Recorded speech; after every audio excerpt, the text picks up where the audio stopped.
Hello, everybody, and welcome today to our technical conference on the New England Heat Pump Accelerator. My name is Erin Cosgrove. I'm the Director of Programs and Policies at Northeast Energy Efficiency Partnerships, and I'll be help facilitating this meeting on behalf of Connecticut Deep this morning, but we're very excited to have everyone here to talk about the accelerator. We could go to the next slide, please.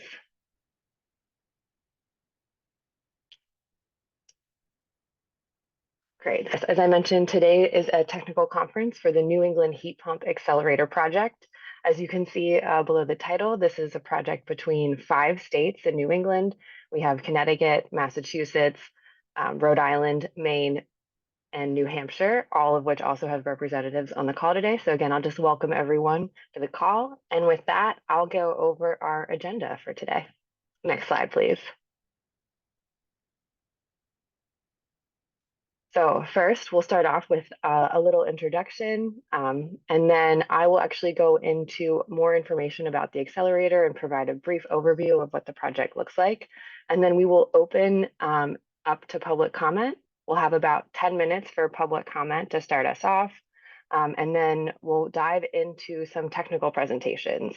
So these technical presentations are from implementers of midstream programs across the region, and then also from and then we'll also have a presentation on components of midstream programs. As you can see, we've broken these up into panels. So we'll have two presentations for the first and the second panel, and then we also will provide opportunity for Q&A for after each of these presentations. And then panel 3 will have 3 presentations from NEA, ICAST, and the Maine Labor Climate Council. And we'll open it up for questions from there with those presentations as well. And then at 12:15, we'll open it up generally for public comment. And then we'll talk about some next steps and adjourn. And now I will dive into some housekeeping items so we can go through how we will handle public comment and Q&A during the technical presentations. Next slide, please. Great. So first, we wanted to highlight that this meeting will be recorded and we will post it online. Also that we have disabled the chat for this session.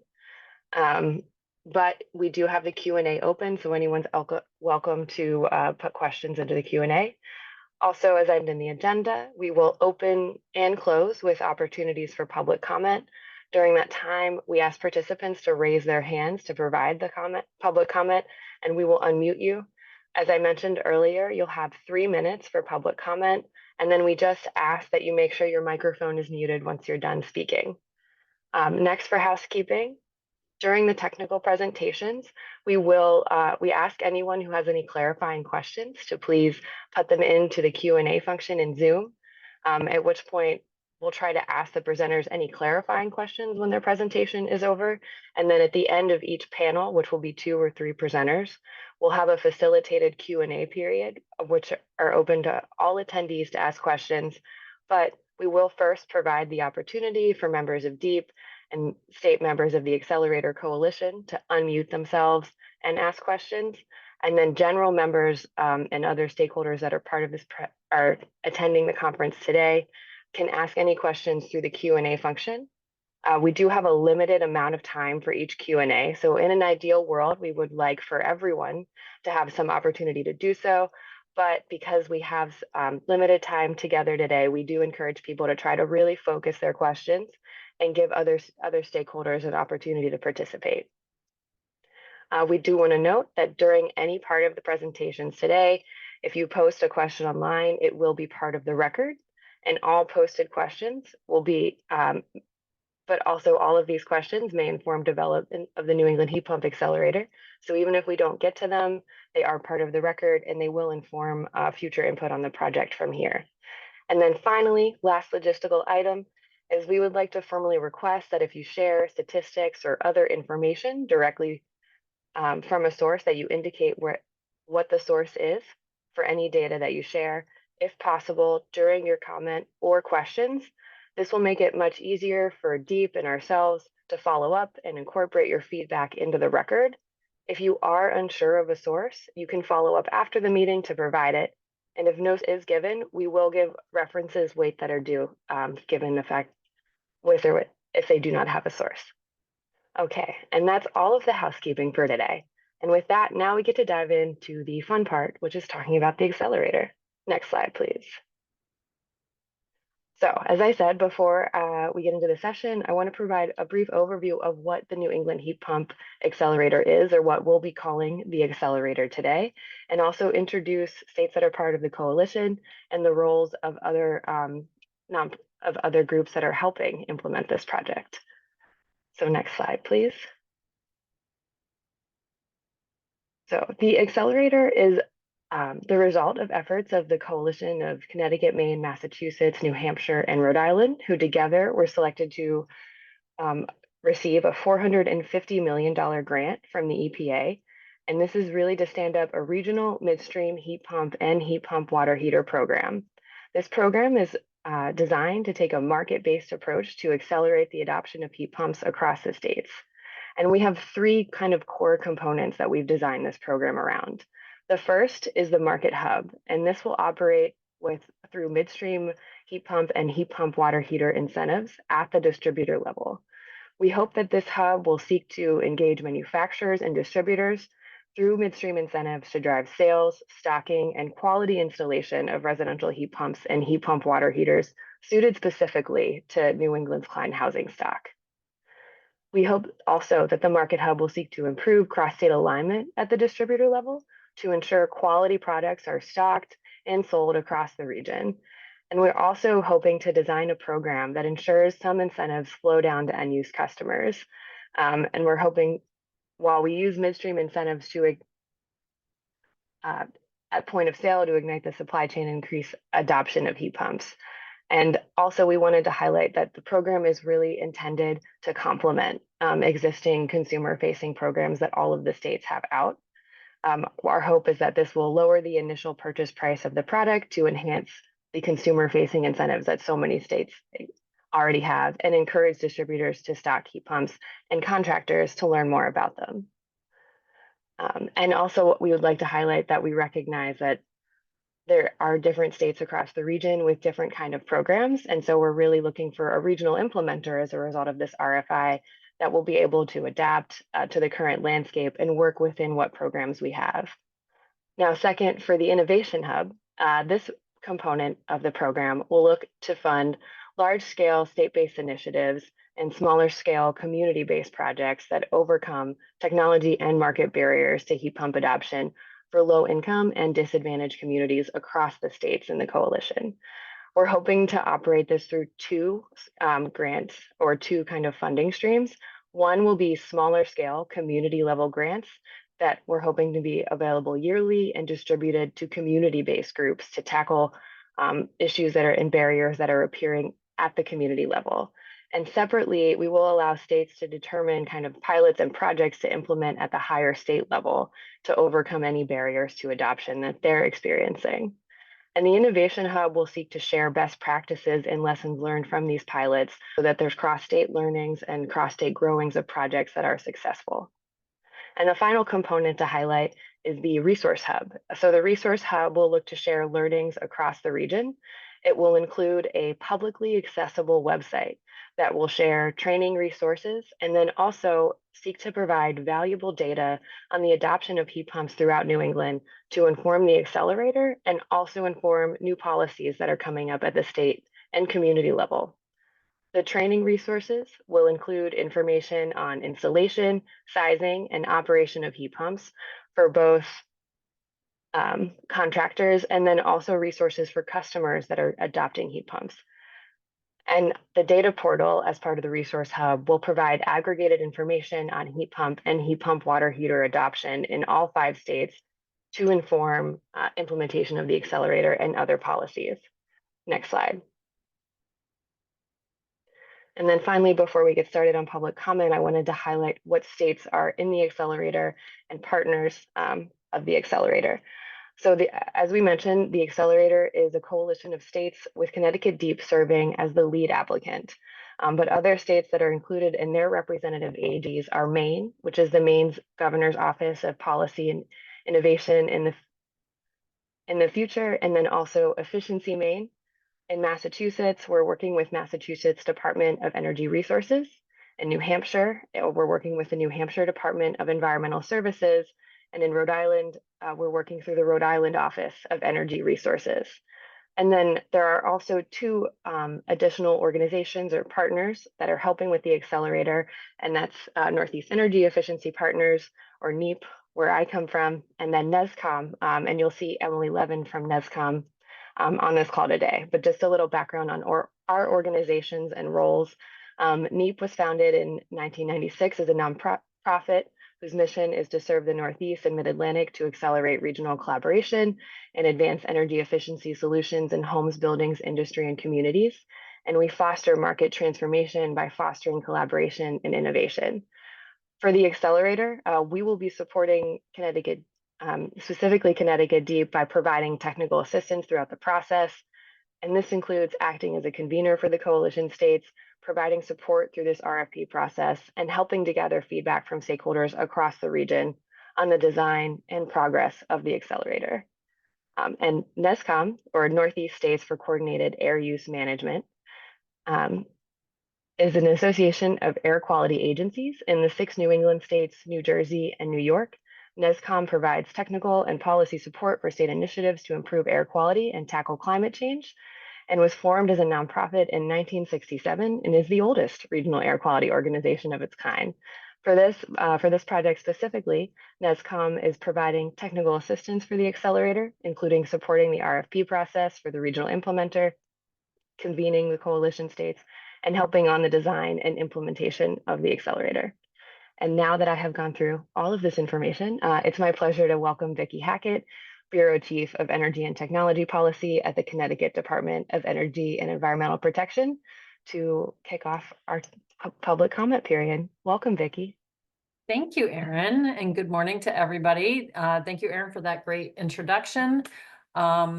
So thank you for taking the time to attend this important technical conference today. As Erin mentioned, this meeting is focused on the New England Heat Pump Accelerator. You'll hear it referred to as the Accelerator throughout the meeting today. Input gathered today will inform aspects of the program structure and goals.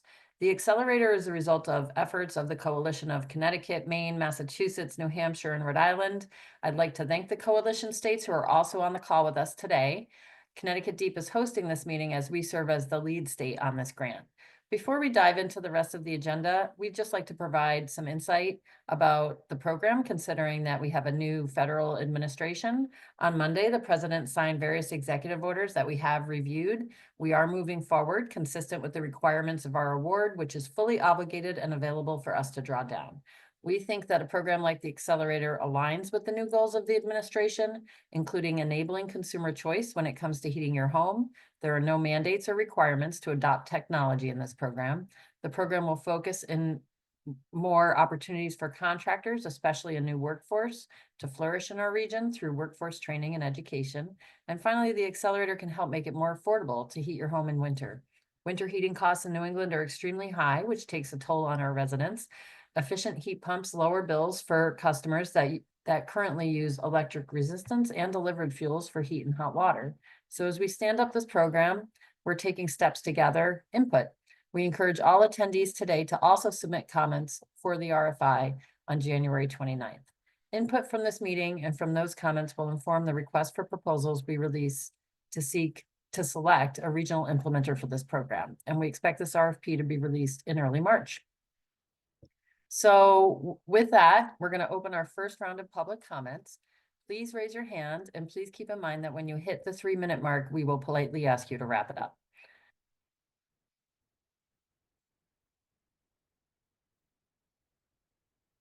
And also, we would like to emphasize that if you do share statistics or other information directly from a source, that you indicate what the source is if possible during your comment or question.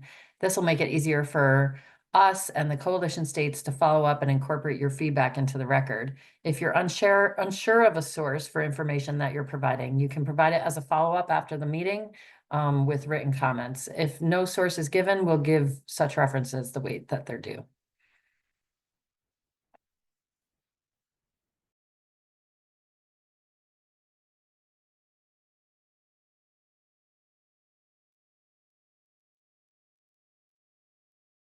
Okay. So I see Gina's raised her hand first, and we're having some technical background difficulties and un unmuting, Yes. but we'll get to them. Okay, if we could look into that. And I also just, I'm not sure I can see. Oh, yes, I can see the hands raised. Wonderful. I'm able to unmute if everyone can hear me. Thank you, Gina. Thank you. Well, my name is Gina Samasi, and I am the Executive Director for the Plumbing, Heating, Cooling Contractors of Connecticut. And we represent about 50 companies here in the state.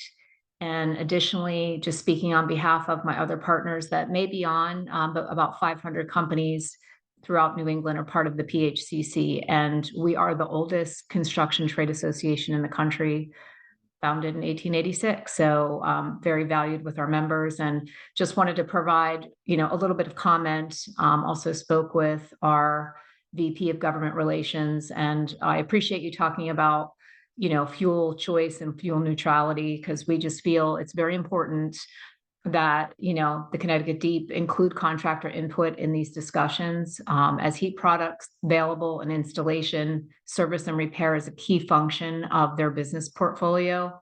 And contractors are thoroughly versed in the technology, the limits, and the performance in a broad range of applications based on the resiliency and also the outdoor climate.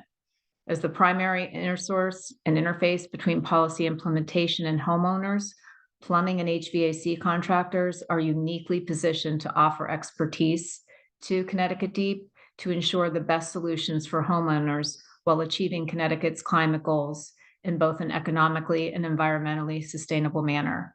We're eager to work with you, and any additional feedback, we'll submit comments publicly as well for the RFI. Thank you for allowing me to speak today. Thank you, Gina. And we're really glad that you're here and looking forward to partnering with you on all of our efforts with respect to HVAC in Connecticut and plumbing. Thank you. I think next we have Wayne Cobley. Yep, Wayne has been unmuted, and I think if you unmute yourself, you can talk. Good morning, it's Wayne Cobley from representing Build Green CT. We're the advocate for accelerating the green building industry in Connecticut. I'm also a homeowner in Attleboro, Massachusetts, who took advantage of the Mass Saves program to make my 1956 house a whole house electric. So I'm really just going to give the comments from my personal experience, and Build Green CT will be responding in writing to your RFI. One thing that I experienced that I would have liked to have changed was I wanted to get rid of my fuel oil tank, and that was not a service offered by going whole house electric. I had to go and find my own contractor to do that. I think that should be rolled into the program for the loan that was used for the heat pumps. The other thing is, I think as an incentive for people to go whole house electric, they should the utility should offer a lower electric rate. And I say that because I'm still paying into the system to pay for the energy efficiency programs, even though I've made my house as efficient as possible. I think you want to incentivize people, especially low, moderate income folks, that they could get a lower electric rate if they participate in these programs. And that would mean, no gas stoves and no fossil fuels for heating. There might need to be an exception for the northern New England states, where if they needed extreme cold backup systems, that would be allowed. And that's really it. I think the other thing is you should use testimonials from people like me who have gone through the process to learn what was working well and what wasn't working well. And I could tell you, for an example, I ended up getting two gift cards, one from National Grid and one from Eversource. I don't know how that happened, but I gladly accepted both. So there's a lot of paperwork stuff that goes on behind the scenes that probably has to be fleshed out to make it easier for the homeowners. Thank you very much. Thank you so much, Wayne, and we may be following up about those two gift cards. Next up, I think we have Andrew Iliff. Did I get that right? You did. Thanks, Vicky. My name is Andrew Iliff. I direct policy work at HEAT, which is a Boston-based nonprofit working particularly on ground source heat pumps. We actually work closely with Eversource Gas on the first in the nation utility-owned geothermal network in Framingham, Massachusetts, and are finalizing a grant with the Department of Energy to build a second loop in Framingham, and working on a number of other projects nationally and increasingly consulting internationally as adoption of thermal energy networks, geothermal networks accelerates rapidly, both in Massachusetts, New England, and beyond. So I wanted to make a few comments, particularly around ground source heat pumps that I think are relevant to all three hubs in the accelerator. Just this month, the Department of Energy issued its ground source heat pump liftoff report. I'll quote from there. It says that the national potential is up to 80 million homes, which is 200 million refrigeration tons. And the liftoff report really draws attention to the potential for mass deployment, and in some sense builds on an earlier study by the Oak Ridge National Lab that modeled mass deployment of ground source heat pumps. And these are individual installs, so without the benefits that come from networking ground source heat pumps. I'll just quote a few of those. It's massively decarbonizes the grid, saves over $1 trillion by 2050, reduces wholesale electricity prices by 12%, and a range of other benefits, including much less transmission infrastructure. So beginning from the potential of ground source heat pumps to provide grid headroom as we look to electrify broadly, I'd like to point out a couple of other benefits of ground source heat pumps, particularly when they're networked. One key point is to take advantage of a more diverse array of thermal resources, from sewer and wastewater thermal energy to data centers to open water sources. Here in Boston, Vicinity Energy is tapping thermal energy from the Charles River. And these are all energy sources that can be included in a network, but only advantage homes that have ground source heat pumps installed. We also see a major advantage to workforce, and this is something that Vicky already highlighted. In Framingham, the thermal loop was installed by gas workers who had, because the thermal loop is made up of exactly the same pipe, HDPE piping, and so installing thermal energy networks provides the potential for gas workers to transition to the clean energy economy with minimal retraining, which also means that we can maintain the integrity of the gas workforce to maintain the safety and security of our gas infrastructure. Andrew, I did want to note that your time's up, so I would ask you to wrap up. This is all Yep. very helpful input, though, and we do look forward to your written comments as well, and continued engagement as we move through our processes. Thanks very much. The last point I was just going to make was about the potential for projects like Vicinities to actually accomplish environmental restoration by returning public lands to historical baseline temperatures. I look forward to submitting written comments. Thanks very much. Thank you, Andrew. Next up, we have Joseph Scully. Good morning. Thank you for the opportunity. I'm Joe Scully, Executive Director of the Energy Marketers Association of New Hampshire. Our members provide home heating, oil, and propane to customers all over New Hampshire. They do also install heat pumps at homes in New Hampshire. So our comments will focus on consumer protection, really, as it comes to this. Though first I'll talk about the rebate. Where should the rebate apply? Our members would like to have this modeled after a program called New Hampshire Saves, where the end user, the customer, the homeowner, is the one who receives the rebate. So they can see that savings right in their bank account. We wanted to comment on qualifications of businesses that would do the installation of these. we suggested that, at least in New Hampshire, that a business be in good standing prior to a certain date. I had used, January 1, 2025, but perhaps it could be a later date that is closer to the rollout of this program. We just want to guard against pop-up businesses trying to take advantage of federal money that's flowing down.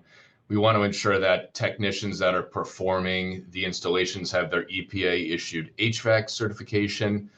We suggest that businesses doing the heat pump installations should sign basically an affidavit stating that their technicians are qualified because of the fact that they participated in manufacturer provided education and training. Again, it's just for consumer protection. The business says, I attest that my employees are qualified to do this. We need to ensure that the work for the disconnect service to the unit is done by only a licensed electrician, which is a current requirement in New Hampshire. And then just briefly to wrap up general comments, we want to ensure that this program does not seek to remove legacy heating systems, which would then become backup heating systems, whether they're oil, propane, what have you. Our members suggest that installers of heat pumps under this program should issue a disclaimer regarding the risks of using only electric heat pumps to heat your house with no backups. Post-installation inspections should be completed by the municipality in municipalities where that is currently required. And finally, no do-it-yourself installations should be eligible for a rebate under this program. So again, this is all with consumer protection in mind that our members suggest that these things be put in place. So that's the end of my list here. So I can stop there.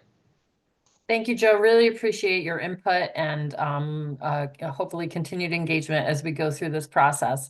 I do want to just let people know that we are out of time for this round of public comment, but we also have public comment scheduled for later in the session around 12:10. And we are going to try to stay on course with our time today. So we would ask people who have their hands raised to please come back for the next round of public comment. And also you do have the opportunity to submit written comment, but we do appreciate all of the input. Great, thank you so much for those comments and for running that, Vicky. I will now transition us over to the technical presentations portion. So if we could go to the next slide, please. Great, thank you. So as I mentioned at the top of the meeting, we'll have 3 panels of technical presentations. There'll be 10 minutes of presentations each, and then we're hoping for 10 minutes of Q&A at the end. During these presentations, if you have any clarifying questions specific to the presenter, please feel free to put them into the Q&A and we'll try to address them. And then at the end, we'll open it up for general Q&A. And I just want to highlight for all of the state coalition members that are on the call that we'll open it up first to the state coalition members to ask live Q&A, and then we'll go to Q&A in the chat from audience members, and we'll get through as many questions as we can. And with that, I'll just talk through the presentations we have today. So our first panel will be resource innovation. We'll have a presentation from Resource Innovations from Will Walker and Energy Solutions from Charlie Taylor. Panel 2, we'll hear a presentation from Matt Dugan of ICF and Jake Marin of the EIC. And then panel 3 will cover all kind of components of midstream programs. So Nia, represented by Matt Christie of TRC, will represent specifically kind of on contractor engagement and accelerating quality installs. Ryan Christoph of ICAST will talk about some multifamily perspectives in this space. And then Francis Ians of Maine Labor Climate Council will talk specifically about workforce training. And with that, I will go ahead and we can head to the next slide, and I will ask Will Walker to please join me. Yeah, thanks, Aaron. So everybody hear me okay? Good to go? Yep, you're all set. Great. So first, thank you to our hosts and everybody attending today. On behalf of Resource Innovations, we're just really excited to be part of this discussion and applaud the New England states for collaborating on such a large-scale effort. This is a massive opportunity for the residents across New England. And so let's dive in. Let's go to the next slide, please. And the next slide. There we go. All right, so a quick intro here. Resource Innovations has served utilities, various governmental agencies, and private organizations for about 25 years. We offer planning, design, and evaluation support through our advisory service practice. We offer customized and off-the-shelf software to manage a wide range of grid efficiency and decarbonization initiatives, and are led by subject matter experts and energy professionals who provide reliable strategies and outcomes across North America. Within the Northeast, we support dozens of initiatives, including heat pump programs across Rhode Island, Connecticut, Massachusetts, New Hampshire, and New York. So let's go to the next slide, into the meat. So before I dive in, it's worth noting that there are dozens of tools and strategies, relationships, and more that make a midstream initiative successful. However, for today, I've consolidated these into 3 categories, or maybe it's more like 3.5. The first, market mobilization, which simply means creating vertical alignment across the supply chain. The second, data collection, which focuses on simplifying the process of collecting select data fields from select market partners. And third, accessibility, which means engaging non-supply chain partners to increase awareness and access to qualified equipment and service professionals. And I snuck in transparency in there, which thrusts program performance into the light, allowing administrators to quickly identify gaps in the market and make adjustments to align with the program goals. All right, so market mobilization begins with manufacturing. We recommend hosting program design roundtables and partnering with manufacturers to develop unique pricing promotions and favorable stocking programs that increase the availability of qualifying equipment. Through this process, trust and confidence in the program grows, and manufacturers quickly become top-down advocates, encouraging their buyers, namely distributors and dealers, to leverage the program resources. And this becomes like a tailwind for distributor recruitment. When suppliers advocate, their downstream partners listen. So given distributors are the primary data field in a midstream program, their early adoption is critical. To that end, training should be both frequent and relevant. This means hosting webinars, individual training, and on-demand content that enables both the administrative and sales teams to use the program effectively. From there, distributor assists with installer engagement.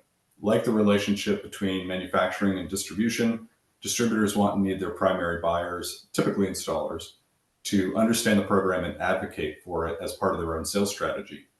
Partnering with distributors to host installer training is as equally important as partnering with manufacturing. Moving to data collection, there are great ways to collect data and there are very bad ways. I won't really focus on the bad ways today, but the great ways integrate with distributor systems.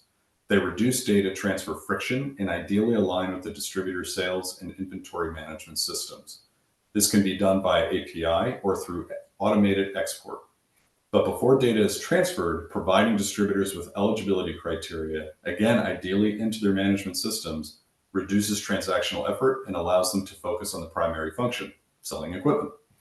Another way to reduce friction is limiting the information required from distributors. This can be achieved when the market is well aligned and each layer of the supply chain is feeding data relevant to their scope.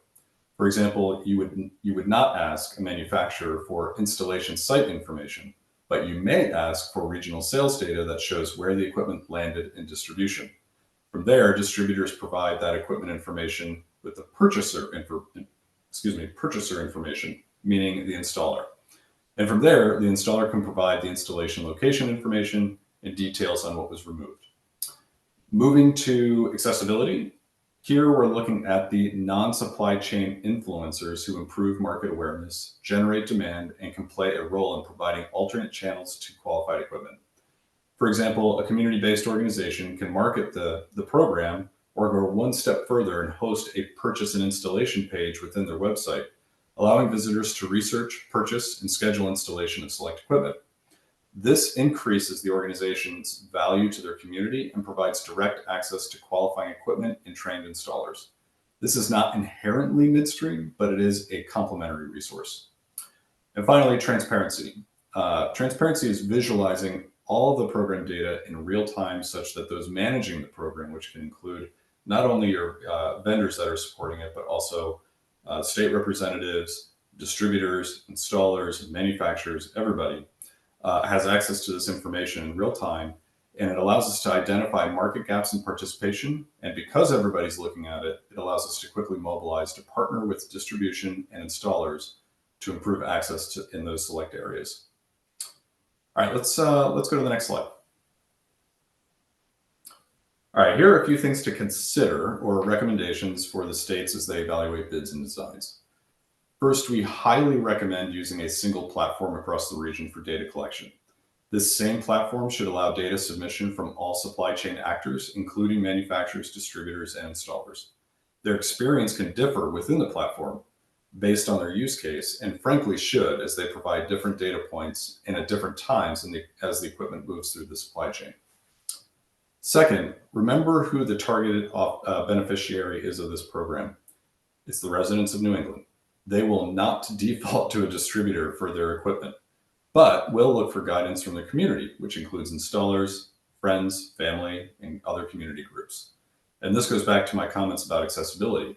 Increase awareness where residents get their information and facilitate broad access to the equipment. Finally, the goals of this initiative will require a large, very large workforce to keep up with the demand. Partnering with trade associations and trade schools is the first step, but also making it easy for smaller installation companies to ramp up their workforce by providing hiring and training resources allows them to grow the demand and grow the demand on their business and focus on their primary job, providing a quality experience to their customers. All right, let's go to I think I have one more slide. Let's go to the next one. Great. Yeah, so this really just wraps up our recommendations and best practices. Thank you again to the sponsors of this program and the opportunity to connect and discuss how to accelerate heat pumps across New England. All right, take it away. Thank you so much for that presentation, Will. We did not have any questions come into the chat, so I'll ask Charlie to come on and we'll hop over to Charlie's presentation. And then again, we'll stop at the end for general Q&A for both Will and Charlie, but all you. Great. Thanks, Aaron. Can you hear me okay? Yep. Nice. Awesome. Well, yeah, thank you to the NEEP team, Connecticut Deep, and the Coalition of States for this opportunity to present and just the whole RFI process. My name is Charlie Taylor with Energy Solutions. I'm a director here on our energy efficiency program implementation team. And I'll be sharing some best practices on midstream heat pump and heat pump water heater programs from the perspective of our program design and implementation experience. Next slide, please. So Energy Solutions is a mission-driven clean energy and demand-side management consulting firm. We are an employee-owned company with 500 employee owners and growing. We work across the country and have offices in both New York City and Boston here in the Northeast. And really, midstream program design and implementation has been our bread and butter as a company. Since 1998, we've been designing and implementing midstream programs for more than 26 years now, and been recognized with 15 national program awards since 2010. Next slide, please.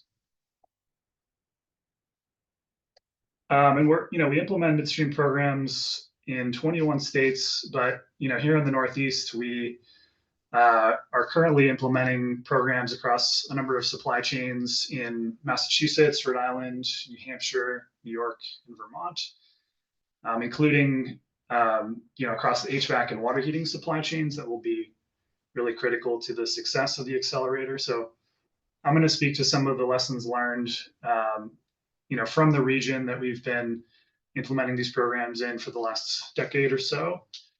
And we've broken it out into 3 sections. So best practices in program design, program operations, and then market outreach. Next slide, please. So yeah, when designing a energy efficiency or building electrification program, things can get complex with the amount of data you want to collect in these programs. Really, the best practice that we found is start by tailoring the program requirements to fit the distributor's business models. Ultimately, distributors are in the business of selling products at scale. And so we want to look for ways to integrate into their existing finely tuned processes as much as possible with these programs. So really tailoring the processes and data collection we're looking for to integrate into what they're already doing is the best way to ensure program success there. Another potential challenge is managing limited incentives budgets especially for heat pump incentive programs. So you really want to balance the incentives that you're offering so that you're both moving the market to move beyond what they would have been doing without the program. You're influencing these sales to grow holistically and transform the market, but you don't want to offer too high of an incentive to create kind of a short-term sugar rush where you run out of funding very quickly. There's kind of a run on the program, and that just creates kind of a short-term influx of participation. So it's finding that balance of incentives. And you also want to ensure that the program is influential. So thoughtfully selecting which measures you include, and then the efficiency requirements to make sure that the program is moving the market over time, and you're achieving that sustainable market transformation. And really just gaining market trust can be challenging in midstream programs. So we found that reducing the risks of participating for distributors, so it's not they're not seeing any potential for big financial impacts on their business. So we're really aligned on their incentives to confidently provide these point of sale discounts to their customers. Next slide, please.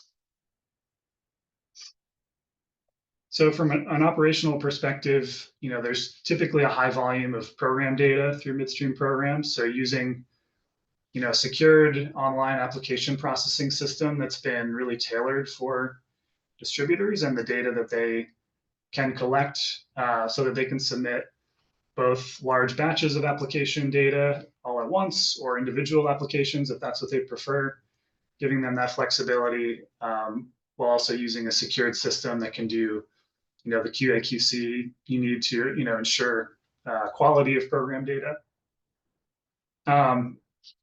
Paying incentives to distributors quickly is a really critical element of midstream programs. So there's a few components of that.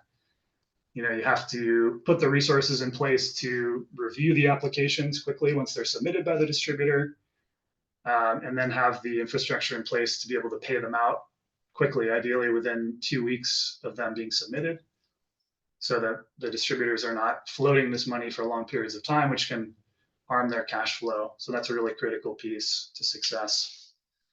Another potential challenge is just ensuring that you're addressing ongoing questions from the market and stakeholders participating in the program. So creating that program hotline phone number and email address where distributors, contractors, anyone in the supply chain or customers can reach out in real time, and staffing that during business hours so you can answer those questions in real time. So people are really confident in being able to participate in the program and the process and how everything works. And then just creating a program that is transparent and consistent for the market. The worst thing for a business is uncertainty. So providing adequate notice to the market ahead of any kind of program changes, ideally like 6 months at least for really significant program changes. So distributors can factor those changes into their stocking and purchasing decisions and how they resource the program. Next slide, please. And then, market outreach is critical for these programs. Sometimes it can be challenging to really understand the full supply chain. So really conducting a full supply chain mapping exercise for your program territory is an important first step in launching a midstream program. Really starting with all the manufacturers that sell qualifying equipment and mapping out all their distributors and using that to inform your outreach plan to have an inclusive set of participating distributors, and really have a comprehensive enrolled group of participants. And then getting distributor buy-in and enrollment can be a challenge in midstream programs. So we found that really starting at the top, like the decision makers, often the CEO of these distributor companies, to get their buy-in for the program, and then kind of working your way down through the sales staff and administrative staff. Once you get their buy-in and commitment to participate in the program because of the value that they see, potential value they see for their business, is the best way to get quick buy-in and comprehensive buy-in to the program. And then just ensuring long-term program growth is critical.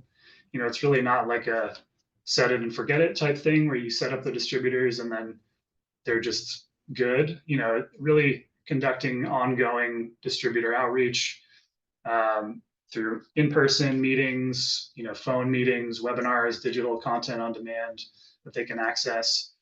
Really having a comprehensive plan there to continuously be adding value to these distributors during every interaction, so that you are helping them, grow their business and participate in the program more fully. So having that ongoing outreach is critical. And then we're always looking at continuously improving the program. So putting those feedback loops in place through both individual distributor meetings and stakeholder meetings and in group settings as well, like distributor roundtables, things like that, to solicit that feedback and use it to continuously improve the program. Next slide, please. So just in summary, I think the key steps that we found to program success is starting with a top-down approach to recruit distributors, getting their decision makers on board, showing them the value of the program, getting that program champion, and then working your way down to promote, doing trainings with their sales reps, their administrative team, giving them examples, fostering that friendly competition to get them, stocking and then upselling the heat pump equipment.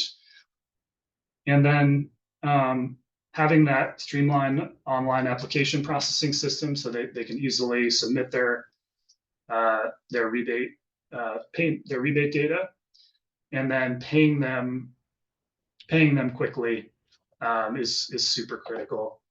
And then continuing that with ongoing outreach, value add for the market. All right, looks like I'm at time, so I'll turn it back to you, Erin. Thanks. Great. Thank you so much, Charlie. Yes, thank you both, Charlie and Will, for those excellent presentations. I'll invite you both to come off camera and we'll kind of go into the question and answer portion of this first panel that we've had. So I'll encourage any state coalition partners that are on the call to please raise your hand if you have any questions for the speakers that are on the panel. And then also, if any attendees have questions they'd like to hear the panelists answer, please go ahead and put them in the chat. While we're waiting for others to join us or to ask questions, I did want to highlight that we've gotten some questions in the chat kind of asking about what kind of technology the accelerator will be looking to implement, specific on air to water heat pump systems, and then also thinking about solar storage and affordability, making sure installs are affordable. So I'll just highlight that while we have the Market Hub, which will be midstream heat pump incentives, the Innovation Hub is one area where we're hoping to explore different technologies and different solutions with heat pumps, and including both of those examples that I provided from the questions. I have not seen any hands raised from the states and the coalition. Here we go. They've come in. Okay. Great. So Charlie and Will, I'll ask you to come on camera, be ready to answer, and I will go I'm going to start with the state energy offices. So Michael Fitzgerald, I'll start with you first. Go ahead. You should be able to unmute yourself right now. Yes, thank you. Can you hear me all right? Yes. Okay.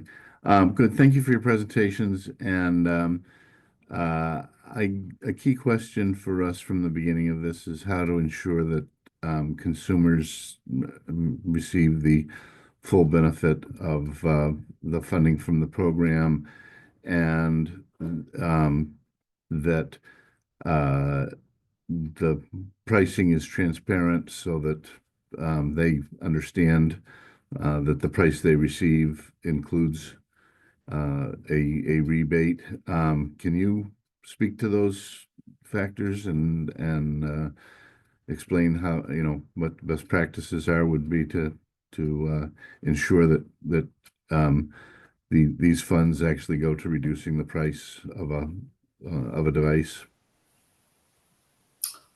to the Charlie, do you have a thought on that? I've got a couple ideas pinging around in my head. If you got some ideas, why don't you take the lead?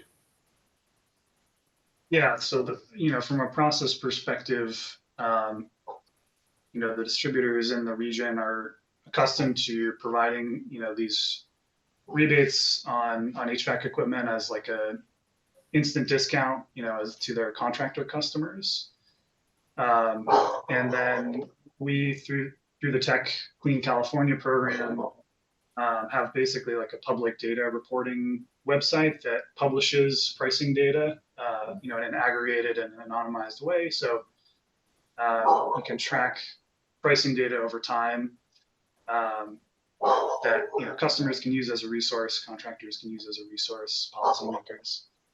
I think ultimately the best way to keep pricing down is to increase competition in the marketplace.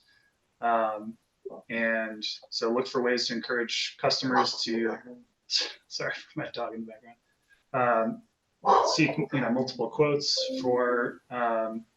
from multiple contractors, and publish pricing data in a way that's accessible, as I said. And yeah, anything to add, Will? Yeah, well, first I'll say that aggregating and publishing that data, Charlie, as you indicated, it's a great idea. So long as it's anonymized. But the only other thing I'll add on to that, and this goes back to that alignment theme that I was hitting on earlier. If you've got multiple members of the supply chain pushing data in, from manufacturing all the way down to installation, you can ensure that the customer, or not the customer, but the resident in this case, is getting that transparency. An installer that does not offer that sort of information is probably also not providing program information, which means they're not really leveraging it, they're not participating in it. So that would actually be an unfortunate outcome for the customer, because they're probably not getting any benefit, nor is the installer at that point. So my strong leaning on this one, just extending a little bit further than what Charlie had mentioned, which were all kind of hallmarks of good program design, would be putting requirements on the installer to show that information. And an easy way to confirm that they've shown it is by putting things like a DocuSign feature onto the platform that the installer then shows the contractor, hey, here's your pricing, here's where the discounts are, here's how it got to you. Sign here to kind of just authorize that yes, you've received this information and the benefit that comes through the program. It's a 30-second adder to the whole process for the installer and the purchaser of the equipment.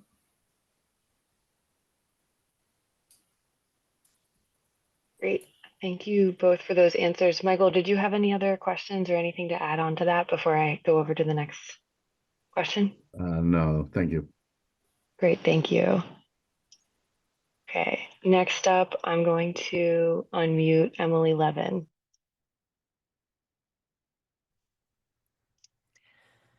Hi, I assume you can hear me. Yes.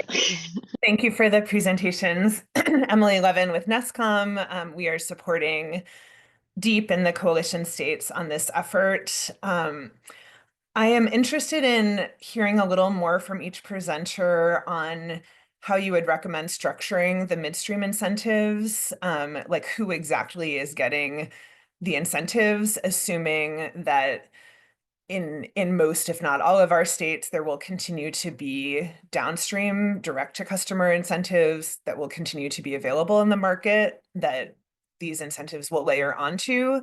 So we are not intending to replace or displace those downstream incentives, but rather to complement those and accelerate the supply chain. So specifically, is there going to be, or should there be a set portion of the incentive that goes to the distributor and or the contractor? To follow up on the previous answer, is there a set or flexible portion of the incentive that is passed through to the end use customer? And, I've seen this done in different ways, one with, set amounts versus flexible amounts that are left to the distributor's discretion. Do you have a recommendation around that? And then Will, you spoke about getting multiple levels of the supply chain, pushing data in, including installers. And I am in agreement that there's certain data that you would only get by engaging the installers. I assume they would need to be compensated in some way for providing that data. So is then the incentive being split among three parties? Like what is the installer getting? Anyway, so just more details of the design. It's a hairball when you start. It can be a hairball, I should say. It's not inherently a hairball, but it can be a hairball when you start introducing multiple layers of the supply chain, and you've got a finite amount of money per piece of equipment that you now are trying to figure out, okay, to split this all up. So I will say that, my response here is more reflective of the time we have to discuss it rather than the complexity of the question. There are some things working for, I'll say us, meaning, those on the call and those that would be working on this program. There exists heat pump incentives today that are either through midstream or downstream or both. And so across the region. Now it's different state by state, maybe even within states it can be different depending on, the administrator or the utility. But by and large, there is money on the table right now that's going to parts of the supply chain. So if I'm designing it from scratch, let's say today for implementation tomorrow, I'd be looking at first where the resources available to each part of the supply chain today and factoring that into how I might divide up the funds that are available through this initiative specifically. So that's kind of the like, hey, it's complicated. We have to sit down and do some mapping exercise. Let's take the complexity off the table and just assume it's super easy. That model of vertical alignment that I was talking about and engaging each layer of the supply chain does bring benefit to each layer of the supply chain. I wouldn't necessarily give per unit money to manufacturers. I would look at per reporting. So maybe there's like a monthly stipend for the data that they provide. Distributors would be more transactional, so a per unit level, which motivates them to try and move as much volume as they can. And then installers, yes, there would be kind of like a convenience, I'll call it, fee or incentive to compensate for that a little extra time that they're committing to the program. But I think that the other benefits that the program can provide to installers specifically that requires less per unit investment, meaning that incentive to an installer, and you can put that more into like the training, providing additional resources to them, lead generation. There's a whole host of resources that would potentially be of greater benefit to them than, let's say, a paltry 10, 15, 20, or even upwards of like $100 per installation. So there's a lot of ways you can provide benefit to them. But then, yes, the resident that is having the equipment installed, you definitely want to give them a little bit of financial value too. And that's where we go back to the complexity of like, there's a whole bunch of resources available across the region. I'm thinking beyond just incentives, like the Mass Save Heat Loan program is a great example of an additional resource that can stretch the dollars a lot further. And then there's other initiatives like that, loan programs and other incentives across each one of these states. So that was just one example. So I don't have like a laser answer for you, like here's exactly how to do it, because I think there's a lot of mapping that needs to be done on the available resources outside of this initiative. And then, yes, layering in this initiative to make sure manufacturers are engaged, to make sure installers are engaged, make sure the residents are getting, participants are getting a benefit as well is important.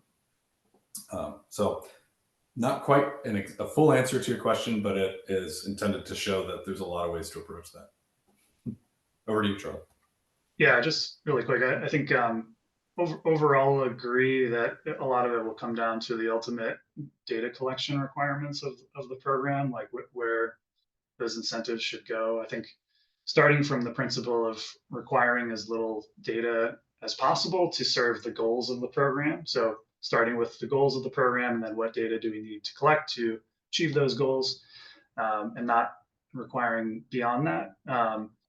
I think generally the split that was proposed in the I think the work plan attached to the RFI generally follows the best practices that we've seen for heat pumps and heat pump water heaters, like a split between the distributor and then a pass through to the customer. We have also seen a stipend for the contractor as well, but it'll depend on the the data collection requirements, I think, to really dial that in.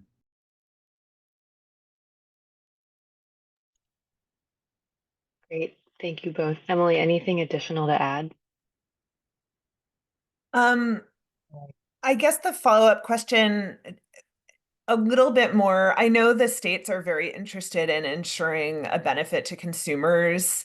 And so I was curious, the question I asked about, is the consumer pass-through amount a flexible amount? Is it a set amount? And if there are any strategies to raise visibility of it, other than you talked about anonymized data portals like the tech data portal, that's obviously one strategy, but is there any, and a DocuSign, but if there's anything else you wanted to highlight?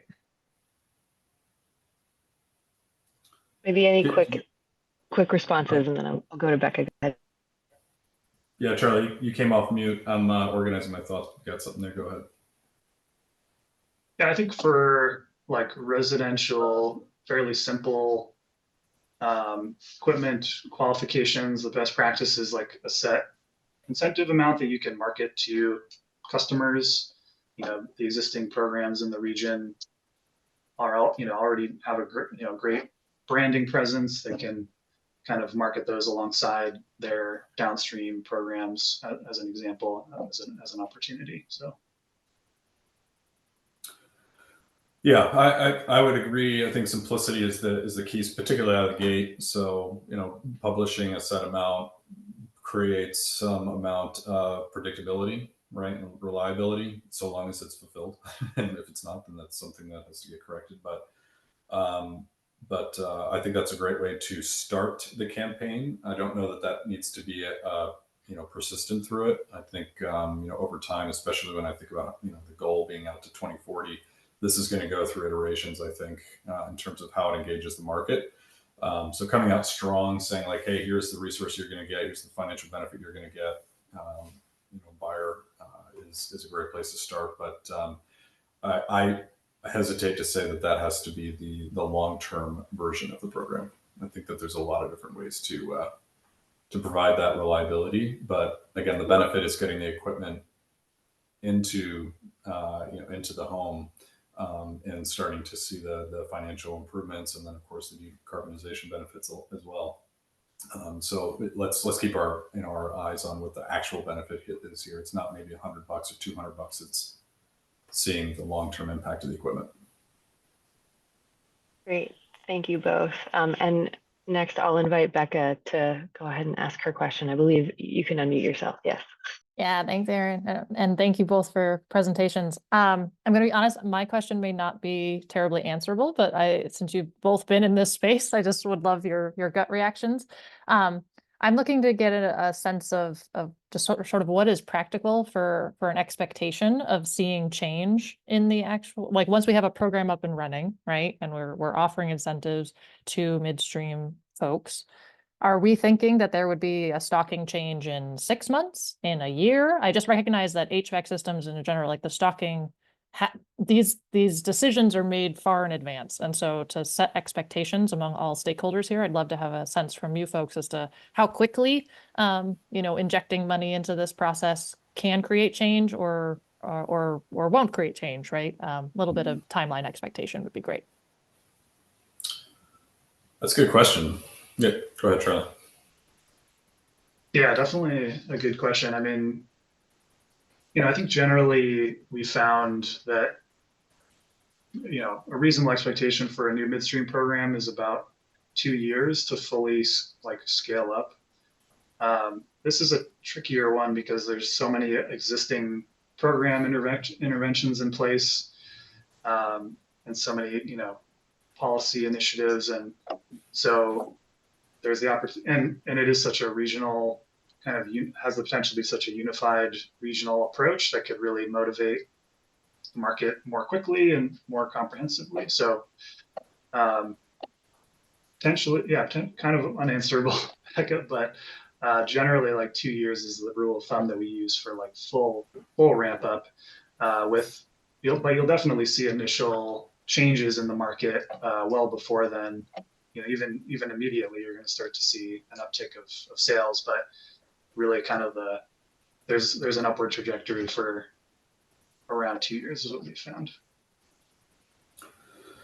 Yeah, this is a unique one. It's not like we're going into a market that has not been trying to promote and accelerate the adoption of heat pump technology. Like New England, across all states, has done a pretty great job, at least comparatively speaking. But even just on its own, has done a great job of mobilizing the market and getting conditions right. So I think that there's some positive momentum already. But the goals of this initiative are different than what the program administrators across New England have done thus far. A utility is going to be laser focused first on the energy side of it, the savings side of it, and then second would be kind of this myriad of other priorities. But when I look at these three categories here that it's trying to be achieved here, it goes well beyond just, hey, we're trying to replace equipment. It goes well beyond that. And so if the primary objective is to accelerate the technology first and foremost, then the timeline could potentially be condensed. I think Charlie's been fairly sober about the reality of something this large and mobilizing at this scale can take upwards of 2 years. You could potentially shorten that by just really prioritizing and funding the midstream, that market hub channel first. Maybe you'll see an increase there or acceleration. But I think 2 years is a fair runway for full capacity. There will be savings along the way. So it's not like it's nothing for 2 years. It's more of a hockey stick. So you're going to see it slowly ramp, and then it's going to really take off. And as Charlie mentioned, I think the word competition has come up, but from him and from I think in some of the questions, the distributor that doesn't participate is going to lose. That's just a fact. So they're going to be heavily motivated to come on board. And so if you've got those kind of laggers in recruitment and in mobilization, they will come around. And to Charlie's point, that 2-year mark, that's when they start to see the evidence of their sales dipping and their competition sales rising. And so they'll try to move very quickly to join on. So I would say that 2 years is a reasonable timeline, but you should be seeing high volume of participation at that point, if maybe not a little sooner. Great, thank you. Great. Anything else to add, Becca? No, that was really helpful. Thanks. Okay. Excellent. Thank you both, Charlie and Will. I'm going to have us transition to the next set of presentations, which will be in the same vein of learning more about midstream, but thank you both so much for your time and the answer to your questions. And then I wanted to just take a note. I am seeing more questions come in the chat. So to queue up the next presenters, I'll see if you want to add anything about how the accelerator could help contractors and distributors gather data. Someone mentioned application assistance and balancing data, how we pay distributors how we compensate distributors for data. I will also bring those questions up later, but wanted to highlight that we have in the chat. And then also for other questions in the chat we haven't gotten to yet, I'm keeping track of them, and I'm adding some to the end or to other panels where I think they might be most relevant.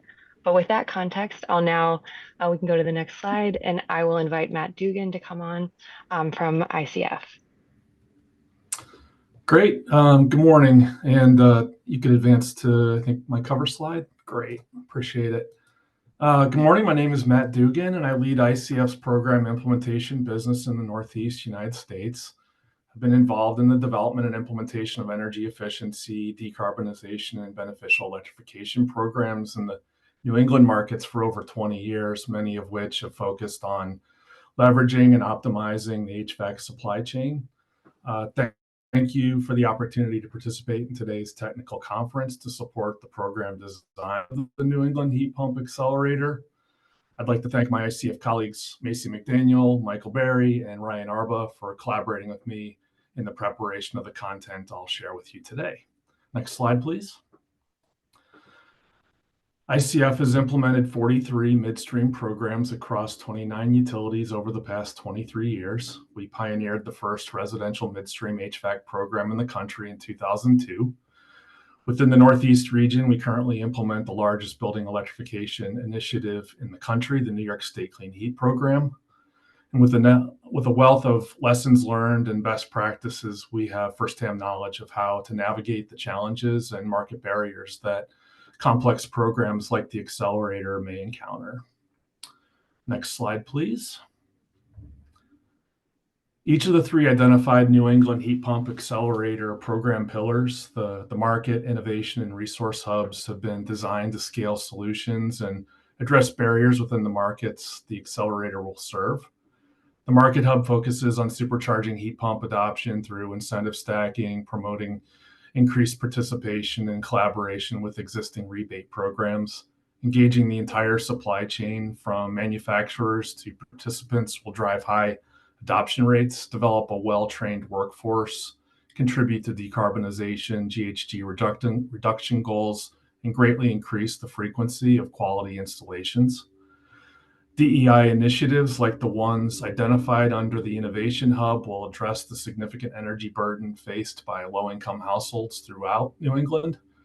These initiatives will ensure accessibility to equitable and affordable heat pump solutions, resulting in lowered energy burdens and improved indoor air quality.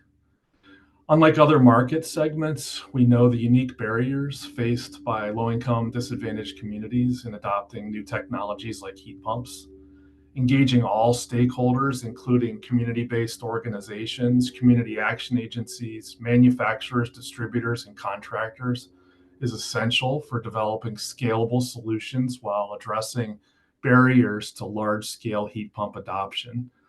Leveraging national relationships will allow for the development of successful local LIDAC engagement and meaningful heat pump projects. A central repository of data and resources is crucial for the Accelerator's success. Engaging the market to identify participation barriers, such as the rate of payment due to overly engineered reporting requirements, is key. Leveraging technology to streamline invoicing and reporting processes will provide faster payment cycles and quicker reimbursements back to distributors who will be advancing massive sums of money on the program's behalf.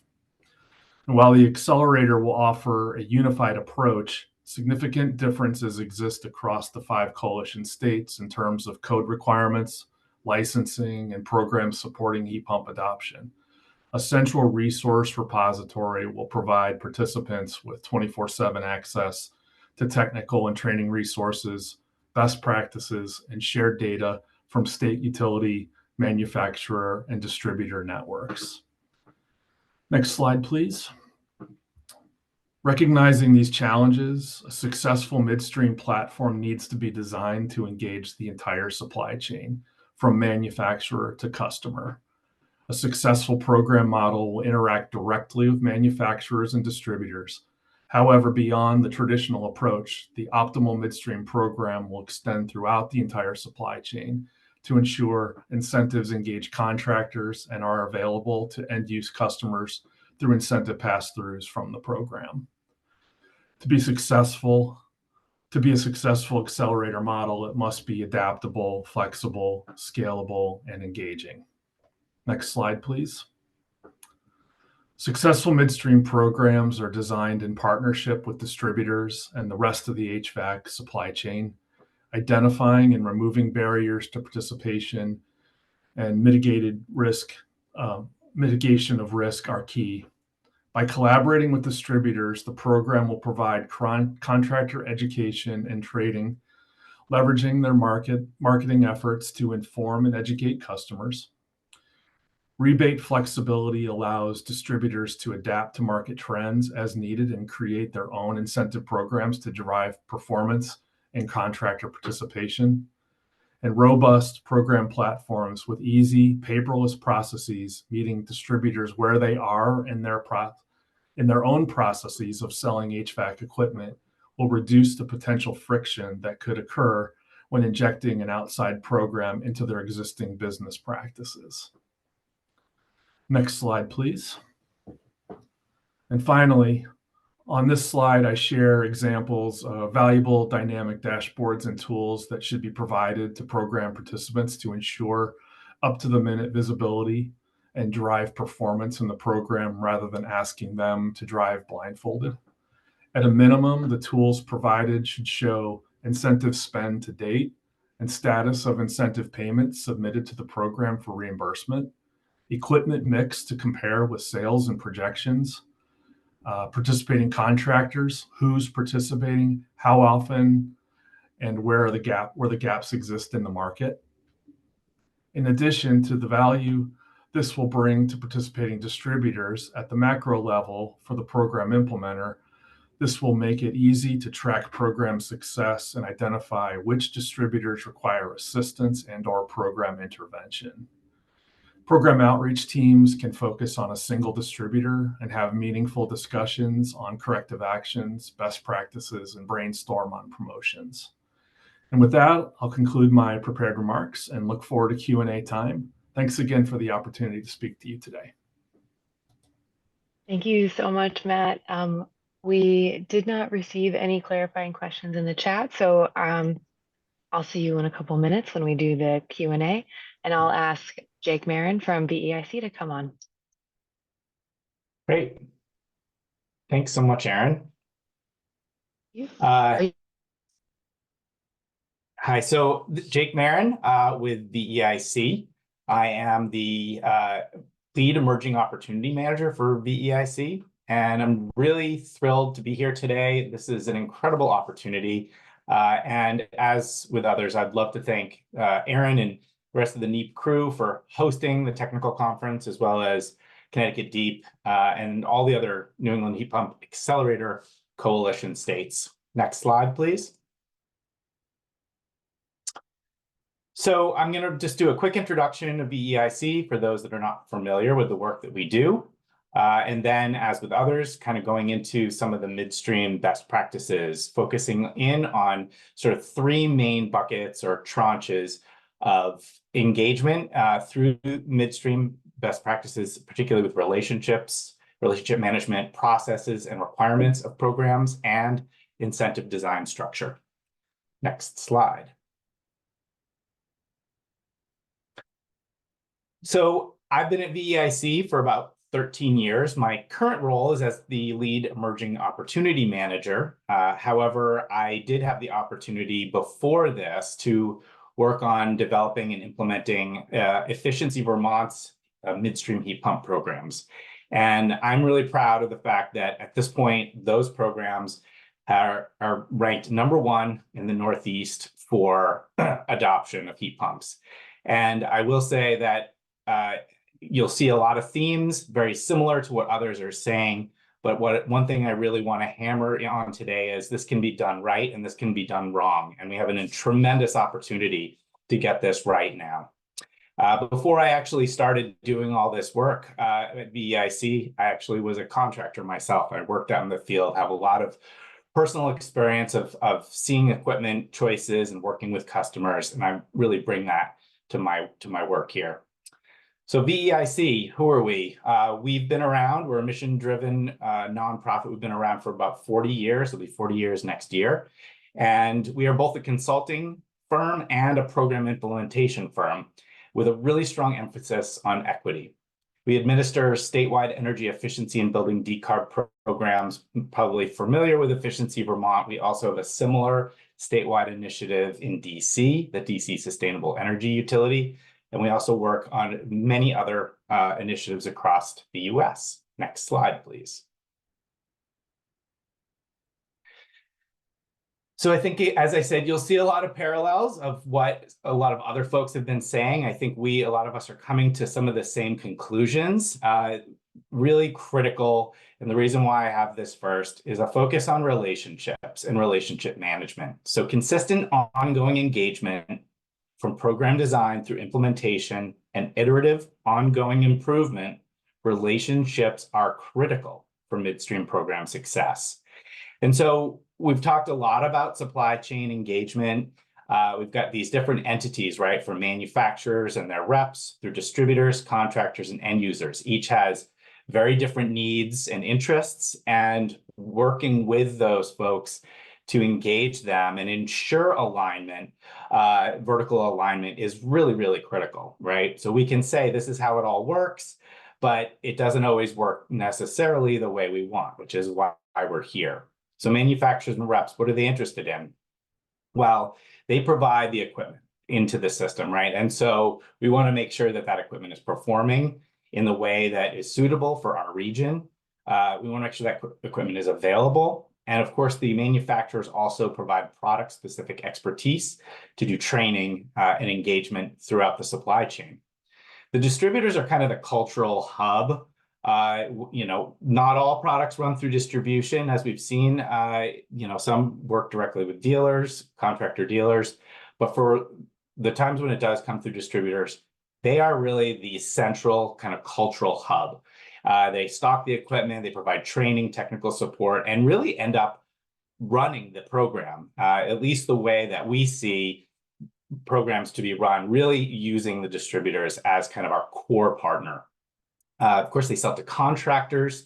Contractors are the ones who are interfacing with end users. They are bringing in and driving sales and program participation, and end up doing a lot of actual education engagement with the end users. And really, the end user is what this is all about, right? And the way that we see them playing in this midstream program is primarily through awareness and pull through. It's engaging them through marketing and outreach, but also listening to them and taking their information back in order to improve on the program. And then there are various other entities like state agencies and program administrators, as well as community-based organizations that also help feed into and augment the way that these programs function. And they are really core to kind of helping make the whole thing work smoothly. Next slide, please. And you've heard a lot of others talk about process and requirements. Again, I can only say so many times, yes, all of these things, you've heard them before. Data collection, the equipment qualification, reimbursement submission, the materials, and getting feedback. Everybody's mentioned these things, right? But there's some real strong nuance around when this is done well and not done well. And we see dramatic difference in how well these programs perform in various areas. Data collection really needs to be minimized. This is something we've heard over and over and over. However, of course, we need to meet the regional needs. So it's kind of optimizing between minimizing and meeting whatever sort of regulatory or other needs are necessary. Equipment qualification, as much as possible, standardizing that across. And a lot of folks have had questions about like what's going to be allowed, what's not going to be allowed. Having as much standardization, consistency across the supply chain is going to be really important for the region. Having that reimbursement submission process, you heard Charlie and others say, it's got to be fast. It's got to be like a consistent platform. I think Will mentioned that. Program materials and information, ensuring that those are readily available, consistent, and that accessibility piece, right? Multi-language, anything else that ensures that everybody's getting access to this information. And then a feedback loop, right? We don't want to just put this out there and let it run. We want to continuously improve on these programs by taking feedback from various folks in those relationships that I just laid out. All right, next slide, please. Incentive structure is the last thing that I really wanted to dig into here. So incentive structure should be designed to promote market transformation with a focus on maximizing impact through the supply chain. So how do we do that? Well, incentives need to be flexible in order to meet the various needs of different states that are part of this coalition. They need to really be consistent. You heard others say the same thing. We can't have incentives jumping up, jumping down. There's stability is really, really key for that, right? So consistent across and then also stable. Making sure that those incentives are streamlined, easy to submit for, and then really quick to turn around. The ROI for these various parties in the supply chain, it's critical that they are getting back their money that they are laying out on our behalf. So they have to get that back more quickly than they have to then pay it on their own end. And then last, I wanted to mention the stackable nature of incentives.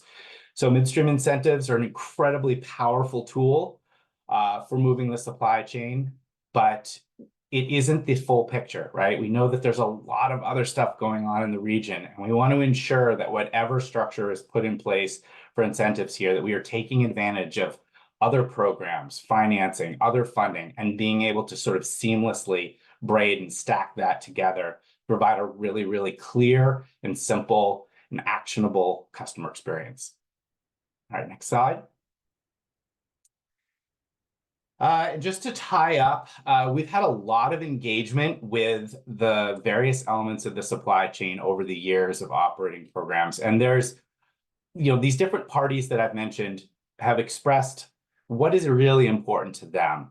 And for distributors, what we hear over and over is that fast, simple, and consistent rebate submission process is really critical to the business success here and for them to really scale up.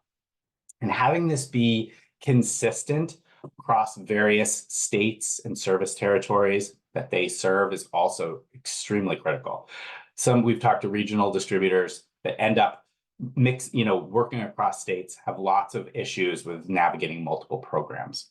Manufacturers, very similar, multiple program requirements in terms of like what should we be manufacturing? What do we want us? What do you guys all want? And if everybody's asking for something different, it's difficult for them to develop what it is that we are asking for. Contractors need stability. That's the core thing that they've told us over and over and over. They want to incorporate these incentives into their sales process with customers. If things are jumping around, sometimes things are eligible or rebates are jumping up and down, it becomes very difficult.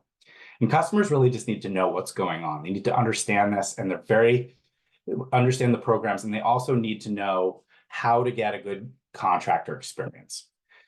So with that, move to the last slide. I'd just like to thank everybody, and I guess we're gonna move into Q&A. Great. Yes. Thank you so much to Jake and Matt for those excellent presentations. We do have some questions that came in over the chat, but I'll first wait and see if we get any raised hands from our coalition partners, other state energy offices.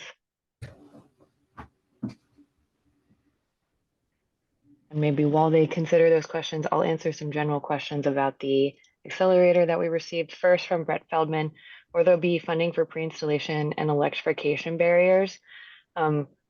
We don't have any specific funding for that, but the Innovation Hub, and also if anyone in the RFI, there's an attachment, which is the work plan we submitted to EPA for the grant, which goes into more intention and description about every hub. And I would encourage you to read that, but we can explore topics and addressing barriers like this with the Innovation Hub. So that is an aspect of the program we might look into. And with that, I see Emily Levin has come off mute or has raised her hand. So Emily, I will unmute you. Hi there. Thank you both for your presentations. I wanted to ask a similar question to what I asked the prior presenters, and just as well as the question that Mike Fitzgerald asked, and just give you both an opportunity to share your perspective. And Jake, you talked in more detail about the incentive design, but specifically kind of if you have specific recommendations around how to structure the incentive. Is there a portion for the distributor and or the contractor? How does it make it to the customer. I did see several questions in the Q&A about like, how do we ensure customers benefit from any of this? Isn't it going mainly to the distributors and isn't really the customers that need it? Is there a way for this to be made visible to customers so it can be promoted? And we know that contractors aren't just inflating prices. So just a little bit more detail on the incentive design and who gets which component and how we ensure that customers benefit. Sure, I'll jump in. Matt, go for it. Okay, Jake, I'll make a couple comments. So it's critical that well, the opportunity here is to try to design a program structure that has as little friction as possible in it and driving the behaviors that we want to see. Understanding that there's an interest in program attribution potentially, and customers knowing that they're receiving a benefit through this initiative. So, I mean, an example of a way to do that, obviously, it was mentioned earlier, program marketing and awareness can make customers aware that when they're making these decisions, they would be receiving a benefit from behind the scenes through the various states.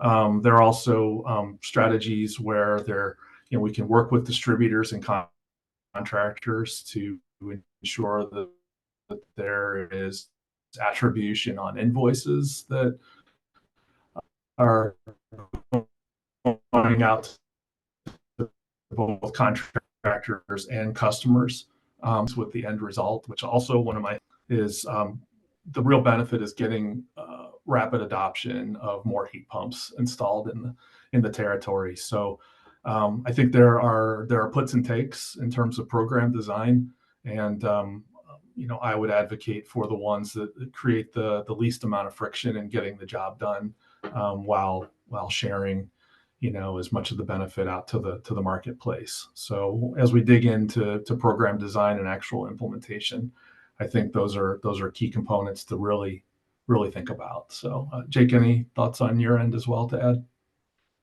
Yeah, thanks, Matt. So I'm going to come down pretty firmly on this one. Actually, we've had a lot of like, it can be done in lots of different ways.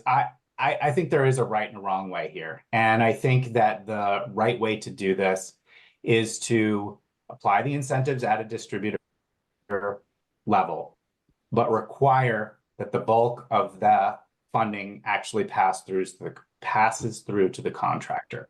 So we've seen this done in a lot of different ways, and that one is the way that seems to have the most bang for your buck and the most effective in the marketplace. Exactly where you set that is really dependent on a lot of different factors, which we don't have time to go into today, but requiring that those incentives are passed through, the bulk of those incentives are passed through the contractor is critical. Now, I know the question, the other thing I really have been itching to mention is I want to dispel, I don't know if a myth is the right word, but there's a really predominant, every time you talk about midstream programs, there's always something out there that people think, well, if you're paying the contractor or the distributor, what about the end user, right? Like what guarantees that the end user is going to see any benefit here? And so my answer to that is that we know that incentive programs work, right? Otherwise, we wouldn't be here doing this. We know they work.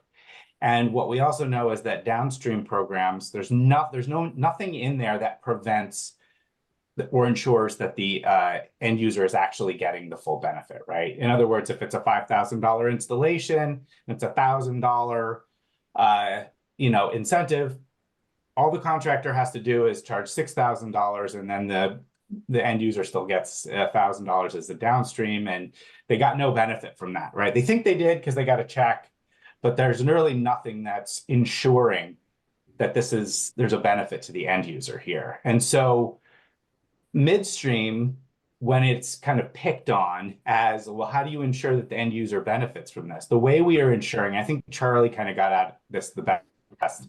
of anyone that I've heard yet, which is that midstream controls pricing to the end user through volume increase in the market, right? So what we're doing is we're injecting funds in to boost sales in a really profound way to increase, which increases competition and ensures that there is some checks on price gouging.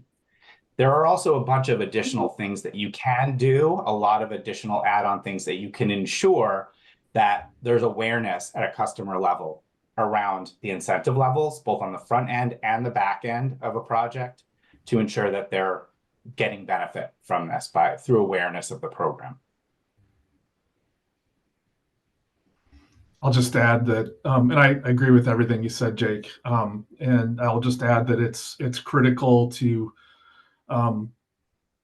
keep the finger on the pulse of the marketplace and where costs stand, and using that data when deciding how much of an incentive per unit that you're going to put into the marketplace. Because if the incentive is too high, you will absolutely have perverse actions by distributors and contractors where they increase their prices, and really the benefit is lost to the customer in terms of monetary benefit. So it is really critical to make sure that we have the finger on the pulse of what the true tipping point is of incentives per unit to ensure that we're getting what we want, but we're not overpaying or underpaying for it. Just as a quick follow-up, have either of you seen through the programs you've implemented any evidence of, what is actually going on in the market with prices? Have you seen the kinds of price inflation? I know there's a lot of, with inflation generally in the market, it can be hard to tell, but have you seen any, do you have any specific results you would point to? Anecdotally, I'll just revert back to the comments that I previously made, that if incentive levels per unit are set at a level that are too high, you will see activities like price gouging. You really, as you would with the downstream program, our utility clients and others, painstakingly figure out what does the incentive level need to be to really be a tipping point for the customer to take action while not overpaying for those incentives. So I would just say that I've certainly seen situations like that in markets where incentives have been too high, and the opposite is, if the incentive is too low, then you just don't see program activity. The only quick thing I would add there is we've had this mildly complicating factor called COVID that came up in the last few years that has really had continuing rippling effects in terms of pricing. It works all the way up the supply chain from materials sourcing and all sorts of things, right? We all feel the pinch on that. So it has been difficult to sort of track we started this program and we saw some sort of reduction in cost because there has been a series of price increases associated with the equipment. That said, I think to Matt's point, we definitely, at least looking across the landscape of programs, see that areas that have, these very tremendously high incentives that are designed to cover half or 3/4 of the cost of products, we definitely see prices jacking up in those areas. So I 100% agree with you, Matt, that getting those incentive levels right and sustainable, as I said earlier, making sure that we're not jumping around, that we're keeping nice, steady incentives is the best way to really enact the most change, long-term market transformation change. Yeah. Great. Thank you both for those answers. There's one question we got from the audience that I wanted to also tackle while you're both on, and it has to do with actually ensuring equitable participation in these programs. Specifically, the question asker noted that ICF has been overseeing energy and electrification programs in the Northeast for years, and there's been some results of inequitable participation. I would say it's probably not isolated to ICF. I think we all might recognize this with a midstream program.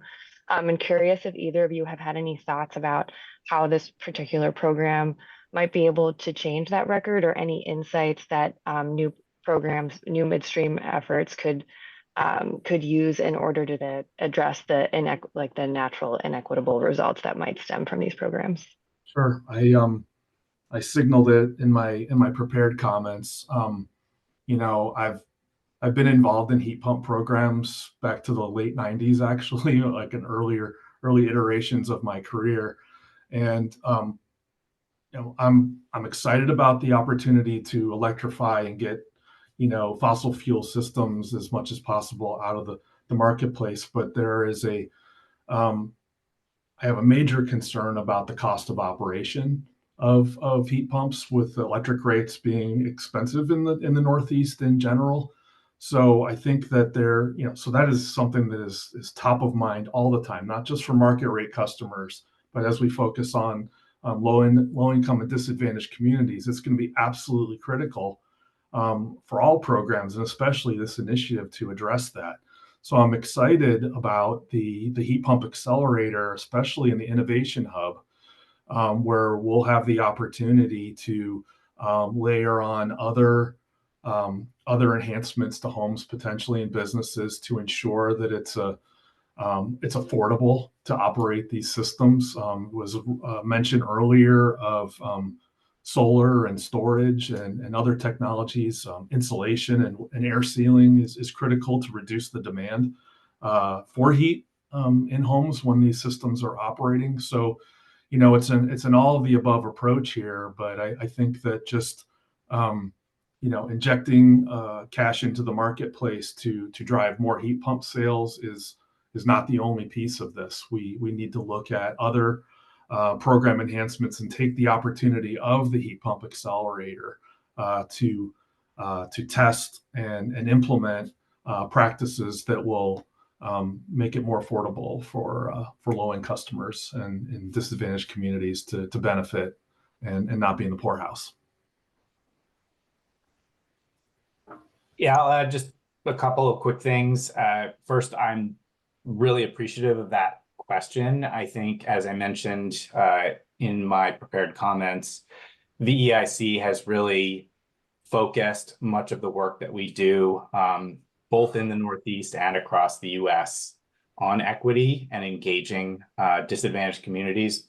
So this is a core focus of ours, definitely something that we have put a lot of thought into. And I think there's a number of things that can be done through the midstream program design to address this issue, but I don't want to get sort of lost in the trap that we have to solve it all there. And that is the beauty, and Matt kind of addressed this a little bit as well, that having the 3 hubs in the accelerator provides a ton of flexibility and opportunity to address equity in a variety of different ways that really build on each other. Okay, so I don't want to get put too much into the midstream solving that entire problem. There are a lot of things that you can do there, and that we have employed in various places, but not something that I think is going to solve the entire problem. There are lots of other ways that we have to do that. So. Yeah. Great. Well, thank you so much for those answers and for providing the presentations, both Jake and Matt. We had some questions that did come into the chat that unfortunately we weren't able to get to, but we will, as stated, take all of those in and account for them as we put the accelerator together. And again, just thank you, Jake and Matt. And with that, we'll move on to our next round of presenters. Thanks, Aaron. Thanks for the opportunity. Okay, now just one thing as we go over to Matt Christie from TRC. We have a little bit, Matt has a little bit of a time crunch. So instead of having all 3 of the presentations we've highlighted, I'm going to introduce Matt and have him talk a little bit about the Northwest Energy Efficiency Alliance's midstream program. We will be taking questions from the state officials right at the end of Matt's presentation, and taking any questions from the audience. So if anything comes in, or you think of anything during Matt Christie's presentation, please feel free to pop it into the Q&A, And with that, I will invite Matt to come on screen. There you are, and get going. All right, thank you, Aaron, and sorry for the time crunch. I appreciate the accommodation for that. So yeah, I'm Matt Christie. I'm with TRC, and today I'm presenting on behalf of NEA, the Northwest Energy Efficiency Alliance, and a program, the Advanced Heat Pump Program that we are supporting their implementation of. And it's more of a market support program, market enabling program than an actual midstream program, but it has some parallels and connection points that we think would be really valuable to have collaboration and consideration as this RFP gets developed and as the eventual implementer starts working through the various hubs to coordinate and collaborate ongoing with how NEA's also helping to accelerate heat pump adoption across the US. So next slide. So NEA, for those who are not familiar, NEA is the Northwest Energy Efficiency Alliance. They're one of the 6 regional energy organizations across the US, similar to NEEP. NEEP is the Northeast Energy Efficiency Partnership, they're a RIO. NEA is representing 140 Northwest utilities, there's a lot of munis up there, and energy efficiency organizations, and they work to advance market adoption and market transformation, as well as other energy efficiency concepts throughout the Northwest. And one of their focuses is market transformation for the Northwest. And they have the nature with which they engage in the market is a little bit unique and different and allows them to do some fun things that are a little bit different or different foci than what utility programs do or other RIOs do. And one of them is this advanced heat pump program. So next slide, please. The core premise of the advanced heat pump program is that heat pumps are going to get installed. And there's other things going on to get them installed, including potentially a heat pump accelerator with midstream incentives, right? Incentives might be going out by some. There's a lot of push to get heat pumps into the market, federal rebates, tax credits, you name it. The goal by NEA is recognizing that the heat pumps themselves going out have an opportunity to get upskilled, become better. If we can get better heat pumps into these homes, we can have a really big impact on savings and peak kW reduction. And right now, the efficiency metrics and the baseline metrics that kind of differentiate between one heat pump and another, we've recognized through multiple studies by multiple entities don't actually capture the true efficiency and energy use of a system, of what that system's innate possibilities are. So there's features of heat pumps that can be put into the market and broadened that NEA wants to elevate. And this wants to work in tandem with other things, discounts and incentives and contractor trainings and good sizing and design. That all has to happen as well. But if we can elevate the quality of the heat pumps going out there, quality being broader than what HSPF or SEER tell us about a heat pump's capability of providing efficient heating, then we can have really improved outcomes for the grid, for the customers, for equity, for everything else. Next slide. And so what we are focusing on with NEA is there are 6 heat pump features that are in some level of market adoption readiness. Some of these need to get better definition and get manufacturers working, tweaking what they already have or what they're already working on to meet some specifications. But these are all features of heat pumps that are currently possible with normal technology. They're already out there of some level or another. And our intention of this is to bring more heat pumps that have these features into the market more aggressively. These are things through mechanisms like having that feature be listed on the NEEP site as a filterable thing, or a requirement to a future NEEP specification update, or Energy Star specification update, or listed on the AHRI spec sheet, or there's all sorts of different ways to play in the market to kind of bring these features forward and make them more present, more available, more findable, be listed as a requirement on a midstream incentive, right? Or a boosted incentive for a midstream or a downstream by others. So making these identifiable, cleanly defined, and available in the market more readily as being seen as superior products is the overall overarching goal of NEA through this work. And we're working on over a couple of years to try to build that into the market across all 6 of these with unique customized work plans for each one of how to move it forward into the market, which includes collaborating with entities like the Heat Pump Accelerator in New England. Next slide. I'm going to go into all 6 of these in a little more detail. So low load efficient. So most heat pumps spend most of their time running in a pretty low load. right? Most of the heating season is when it's 35 degrees outside for all of New England. Yes, you get yesterday and Monday spikes of extreme cold, especially overnight, but most of the actual run hours and total load for the heating season is when the heat pump is kind of in a mellow operating load zone.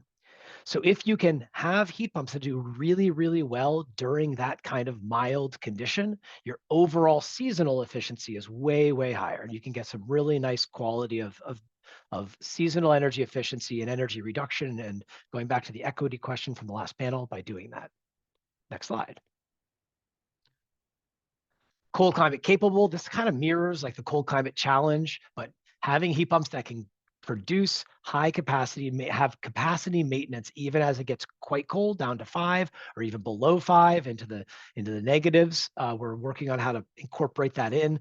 Northwest has Montana, which has some of the coldest climates in all of America, as well as Portland, right? So they have a blend, but getting cold climate capable heat pumps, sort of a next tier of cold climate capable, defined in collaboration with other entities thinking the same thing, especially heat pumps that reduce and limit electric resistance on the backside.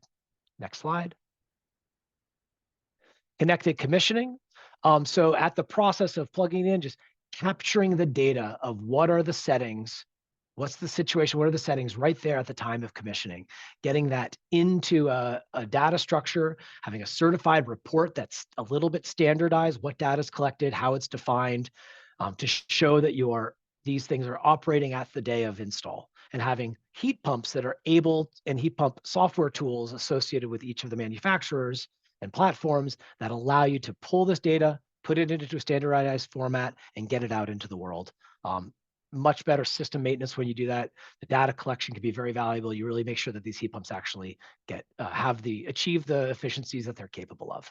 Next slide. Minimize supplemental heat.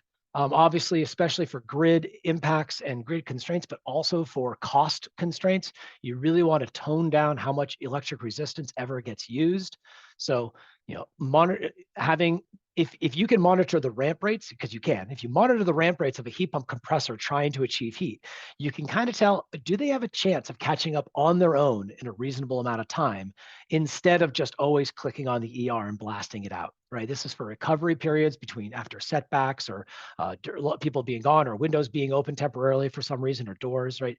Can you do this in a better way, minimizing supplemental heat?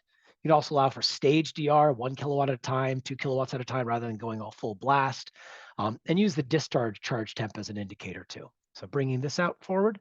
Next slide. Automatic load flexibility, so heat pumps that are ready and capable to plug into and receive utility signals for demand response, and demand load shifting, and an automatic registration with the local utility. They're capable, they're ready to go. They tap into utility programs more readily, and more automatically without a lot of second work in the field. Next slide. And no duct losses, simple as that. Go ductless. Or if you are doing ducts, get them into conditioned space, right? Reduce the duct losses. That's a huge portion of the load loss. And it's something we've dealt with in energy efficiency programs across all technologies. But with heat pumps, it's uniquely easy or possible to get the ducts out of unconditioned spaces, because of the nature of the technology and the ability to move heat through appropriately short lines of refrigeration rather than ducts. Next slide. And so NEA would like to collaborate with the Heat Pump Accelerator, and also help support some of the founding of the RFP, right? In the Market Hub, incenting products that have these specs, as these specs become parts of certain labels, would be very valuable. Collaborating with NEA to get these specifications into sources so that they can be listed, they can be brought forward, coordinating with NEEP and Energy Star and AHRI and all the CEE for the tax incentive definition for 25C, all sorts of places we can tap in. The Innovation Hub, this is really great spot, bring the automated load flexibility and connected commissioning, super value to the utilities that might be doing some of the work with these hubs. Prioritize those, bring those forward through some of those innovation community projects and community project definitions and requirements. Resource Hub, another huge one. It's just if you're building and posting educational resources for contractors or consumers, highlight these aspects of heat pumps, help us message the same details about how they add value to the customer and to the overall supply chain's needs. And then in the data hub, help, some of the data from collected commissioning could become part of that eventually once it's defined and those are available. And that is my presentation. Thank you. Thank you so much, Matt, for that excellent presentation. And as I said, we'll be doing Q&A for Matt right now. So if any members of the coalition have any questions, I'll invite you to raise your hand. There is one, I'm going to call it a technical question in the chat that I'll ask right now before we pop over to Michael Fitzgerald. The first is, do window-mounted heat pumps meet the advanced standards that you've just outlined? And I think there was an announcement today about that, if I'm thinking. But Matt, do you have any insight into window-mounted heat pumps? Conceptually, some of them easily could, right? There's 6 of them. It's tough to, dial in which, but yes, low load efficient. Yeah, they could be great at low load efficiency, right? They have all sorts of, I love window heat pumps. They have a really great place in the market. And yes, some of the features I talked about can be now connected to commissioning. Probably not as much so. You don't commission a window heat pump, right? So automated load flexibility, probably less so, but no supplemental heat there, no ducts. There you go. So yes, there's definitely tie-ins to these 6 features with window systems. Excellent, thank you. And with that, I will unmute Michael Fitzgerald if you want to unmute on your end, Michael, and you're free to ask your questions. Sure, Mike Fitzgerald, New Hampshire DES. Thanks. Thanks, Matt. Could you just expand a little bit on the low load efficiency piece that you were talking about? Is that a matter of sizing the equipment so that it's operating at a lower load, or is that a technology spec?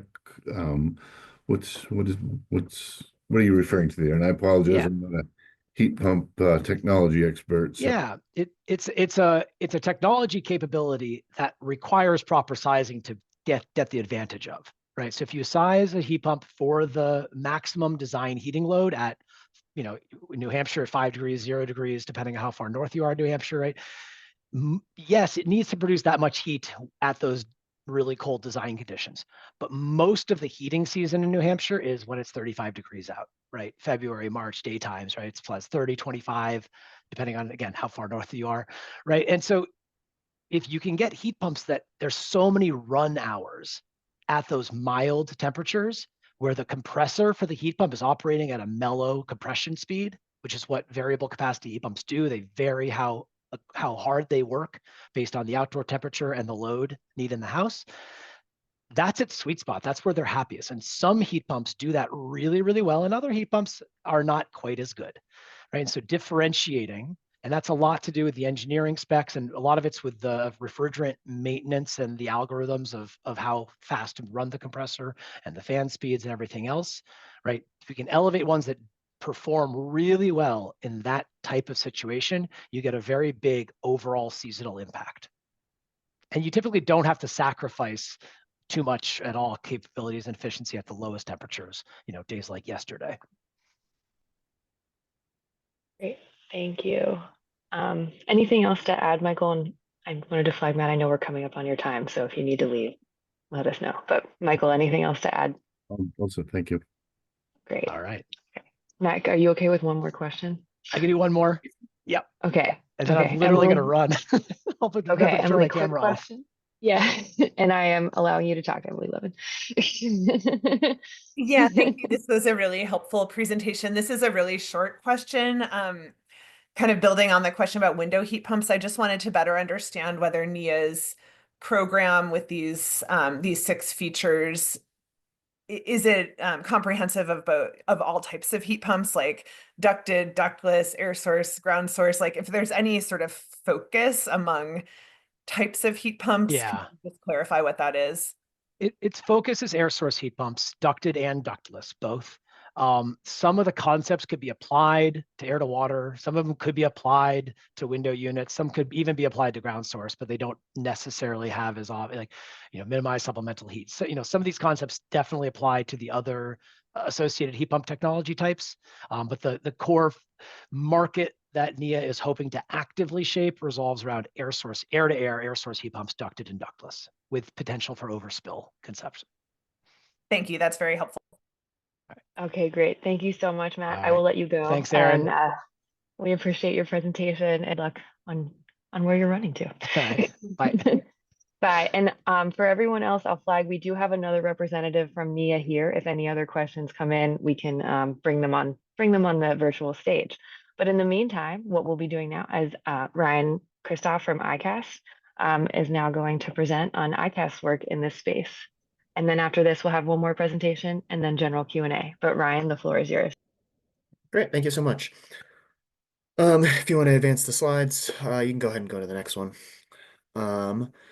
So I'm Ryan Christoph. I am Vice President of Grant Programs at ICAS. ICAS 501c3 national nonprofit. We typically work as a general contractor in the space, but have touched sort of all elements of the supply chain from manufacturer to all the way to M&V end user. In the multifamily space, that's really our focus, and it's primarily the affordable housing space, both subsidized and non-subsidized. So I just wanted to talk today a little bit about thinking about considerations with multifamily when we're thinking about midstream programs that are designed to meet the whole residential market need, because there are different considerations. The programs that don't think about multifamily first often sort of leave it behind, in my experience. ICAS's experience is heavily working in what we would call beneficial electrification, so a lot of heat pump programs that ensure that the end user, in our case, renters and tenants, are actually saving money from heat pumps and electrification practices, not getting additional costs. It's very much an equity focus. And we sort of run the gambit of all the services possible at the intersection of energy and affordable housing. You can go ahead and head to the next slide. Get right into it. So when we think about multifamily, there's a couple things that I would want to point to the group just to think about is for program design considerations, for when we're talking to distributors, for when we're talking to the general public, when we're talking to contractors. One thing, the two big ones I would think about is scalability and equity. Scalability is fairly intuitive. For a contractor, you're working with one owner to potentially upgrade thousands of units. They might upgrade one property that's only 10 units, but they have a portfolio of 1,000 units across 3 states in this market. It's something that's a little bit of a different mindset when we're thinking about that, but their projects are also a lot more complex. So something to think about there, that the one project may be much harder, but it can be at a much higher scale. Volume efficiency, and what I mean by this is I'm talking specifically about contractors here. Distributors, when they're working with in the sort of downstream towards the multifamily space, they're working with commercial contractors often. Sometimes if we're looking at really small multifamily, 3 to 5 units or something, we're talking triplexes, something like that, it's probably residential contractors, but larger affordable housing, it's often commercial contractors, and that's a different mindset and a sort of a different program design. There's sort of different elements that you'd want to think about, both from the manufacturer all the way down to the multifamily owner level when we're thinking about that. And the last one I would say is that the funding streams are a lot more diverse in multifamily than single family. It's not as straightforward with all the new IRA and bill funded energy programs and utility programs that will address single family, but multifamily has historically had a lot more funding from federal, state, local government, especially on the subsidized housing side, that often makes these projects both easier and harder. And it's just something that needs to be thought about. It is something where resources for selling, for sort of getting heat pumps down the line, across the finish line and installed is a different equation. It's not just what the homeowner is willing to pay. It is what's on the table. I think the bigger point for me is equity. A lot of low-income populations live in multifamily rental housing, and multifamily is typically an underserved market by both energy programs and electrification programs nationally. this is something that is really important, I think, to highlight, because these programs can and do need to be brought to multifamily markets, but the program considerations have to be very specific to keep equity in mind to make sure that's actually beneficial to low income folks. So I'm going to go to the next slide. So some things that I would talk about here. I already mentioned multifamily contractors are often different than your standard residential contractors. So from the distributor side, they're better off often working with affordable housing developers who might be sort of their one of their sort of customers and points of contact, and general contractors. The other reason for this is you want to align with holistic programs, and these folks are not just looking to sell heat pumps. They're looking to do a more holistic project, which I'll get to in a second about why that's important. But these are also folks that will move the technology in an order of magnitude higher, in that they are going to be doing larger, more comprehensive projects. Thinking about multifamily versus single family, the technology is different. It's not substantially different, but there is different pieces here. And so, just examples, central systems are very different, obviously. Multifamily unitary systems are smaller. There's just it's the technology and how the technology is utilized is different in a multifamily application than a single family application, which is something that when you're designing a program, if the program is designed around specific technology parameters, just needs to be taken into consideration. The affordable housing regulatory framework is both useful and challenging, I think is the best way to say it. Sometimes the affordable housing regulatory framework will push electrification in a way that a sale isn't needed. So, but in fact, that they have to sort of do it. But it can be very challenging in that when you're mixing a lot of different federal funding, and when you're mixing grant funding, and even if it's upstream down to project level, how that interacts with tax credit considerations for folks, it can be a piece in the market that leads to some uncertainty. So anybody working with low income housing tax credits won't even approach something if there's uncertainty about danger to their tax basis on that project. That's their driving force. So just needs to be very straightforward and transparent about how the funding sort of interacts down the supply chain, so that the actual affordable housing stakeholders feel super comfortable with it. And then another piece to scalability is most of these folks, they're not electrifying, they're not doing heat pumps as a replace on fail sort of metric. It's an early retirement sort of like approach, which is a scalability thing, in that often these folks will do one project and then they'll do the whole portfolio of projects. And that's very useful, but it also can be a challenge for sales. So next. Challenges. This is probably the one I want to focus on the most. That's important to me.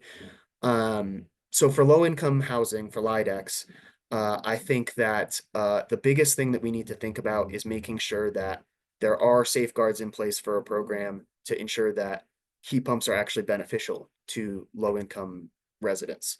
The primary reason being is a single family homeowner, whether they're LIDEC or not, can make an informed decision about whether or not they want to raise their electric costs. A renter often can't. So we, as folks involved in program design, need to ensure that there are some safeguards to ensure that market transformation is done in a way that is equitable and beneficial to the low income folks that are living in homes that don't have a say over or not whether their utility bills go up. So the answer to this is primarily working with contractors and programs that can leverage multiple technologies and do more holistic upgrades. This could be working with solar in some cases to ensure that the cost of electricity goes down. It could be other energy efficiency. It just needs to be considered. Two other things just need to bring up for challenges. water heaters specifically, I have a really big space constraints in multifamily housing. Most heat pumps may have some space constraints in a retrofit application. And then the split incentive in that goes back to the LIDAC. Owner pays for the upgrade, the tenant pays the bills. So the owner may not have a strong incentive to go for something that reduces bills for tenants, but opposite, we need to make sure that the tenants' bills aren't also being sort of like unfairly like adjusted just based on owner rent if we can. Next slide. Be really quick on this one. So this is just one example of a program. I wouldn't say that this is the best incentive model for how you would structure incentives for this program, but it's an example of how it can be really effective with multifamily customers. This model is basically a very simple sort of savings incentive calculation. It's a simple dollar per kilowatt hour savings, which incentivizes whole building retrofits. I would think that the takeaway here that we want to take is that making the incentives as simple and transparent as possible is what's needed so that folks can understand how to stack incentives, whether it's prescriptive or not. Simplicity is what's going to make sure that there's comfortableness in the market from the affordable housing stakeholder side. If it's very complicated, if it's very specific on certain interactions and stuff, they just will avoid it as a risk mitigation sort of piece. And then my last couple slides here. And yep, if we just want to go to the last two really quick, I'll just go over those last two slides. I pretty much just went over all these. This is just a summary. So if you go to the last one, so there's two resources put in here in this presentation as well that I just wanted to point out. One is a heat pump guide funded by the Department of Energy that has a lot of white papers from some of the adjacent folks like NEEP, like SWEEP and NEA and others. It's for free, just out there for thinking about multifamily considerations. And then the last one, the last slide. There's a training program that we have also funded by the Department of Energy for heat pump contractors. It also is helpful we have found for distributors. A lot of heat pump manufacturers have put a lot of time on this. It's completely free. And if you are a disadvantaged community member taking this training, there's also a lot of scholarships to get specific certifications such as EPA 608, BPI certifications, all of that stuff. So look into it if you actually want additional training on heat pumps. It's completely free. Just let me know if you want to engage, and that's all for me. Great. Thank you so much for that presentation, Ryan. We did not have any clarifying questions come in from the chat, so I'll invite Francis to come on and I'll pull you back up for some general Q&A right after. Sure. Great. Thank you. All right. Hey everyone, and it looks like I need to get my video enabled. Oh, there we go. I should be able to now. Okay, excellent. Welcome, Francis, and the floor is yours. Hey folks, great to be with you all. I'm Francis Eanes. I'm the Executive Director of Maine Labor Climate Council. We're a coalition of labor unions here in the state of Maine that work on all things climate and clean energy policy, but we are also partner with similar coalitions in Connecticut and Rhode Island and Massachusetts, as well as a whole bunch of others around the rest of the US. But we are here to think together with you all and want to really engage in the implementation of this accelerator about how to really build partnerships with existing labor unions and their training infrastructure to really move work at scale. Next slide, please. So just real quick, some of you might be deeply familiar with how building and construction trade and utility unions work, but for those who aren't, just to give a quick snapshot of what we can bring to this conversation around heat pumps.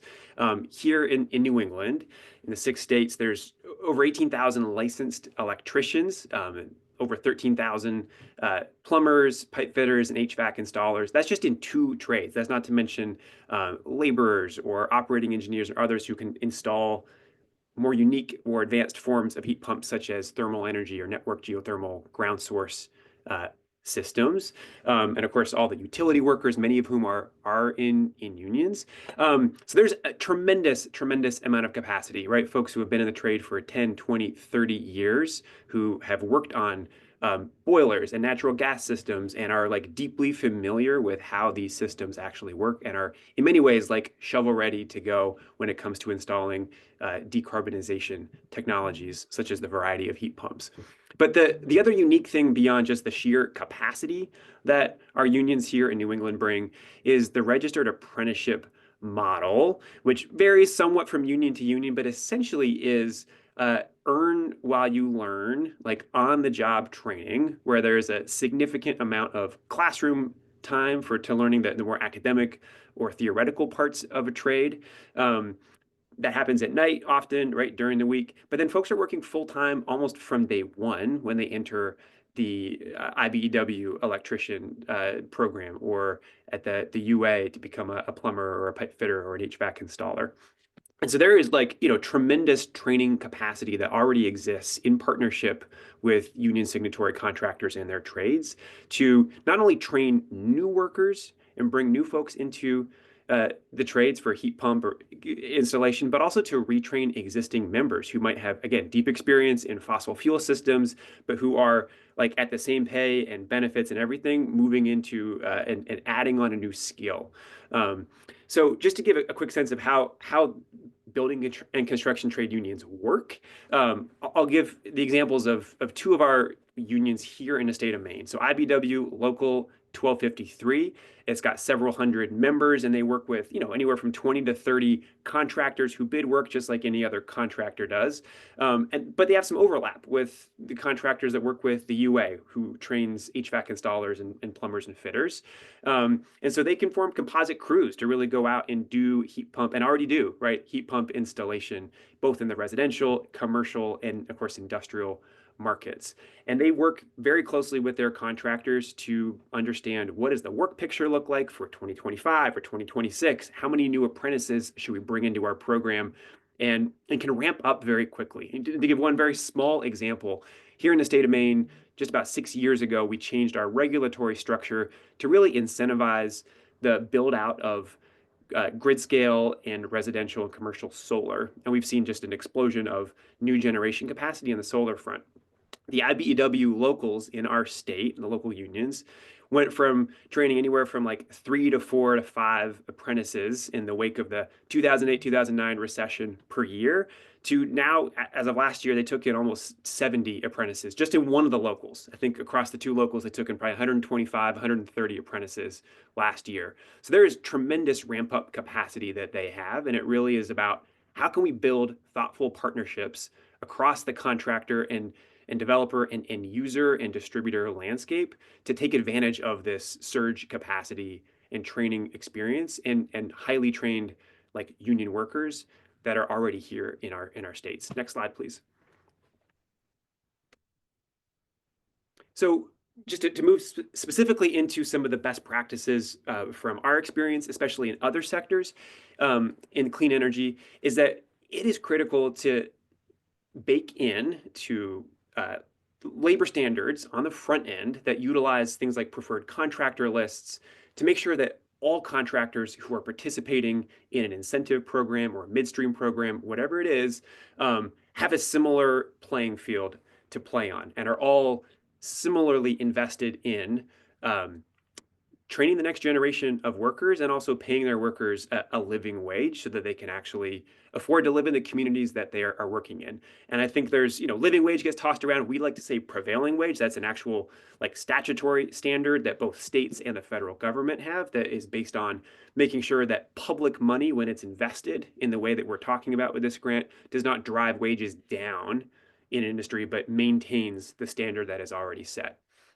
I think the second one here is making sure that there is real buy-in from both contractors and training directors and labor partners to how these programs and these incentives and these contractor lists get implemented. It's not just about setting good standards on the front end and then saying good luck, Godspeed, and go do good work. That's part of it, but it's also making sure, I think one of the previous presenters talked about feedback loops, that there's actual like advisory or some kind of actual capacity to make sure that everyone is playing by the rules and investing in the success and standards of these programs.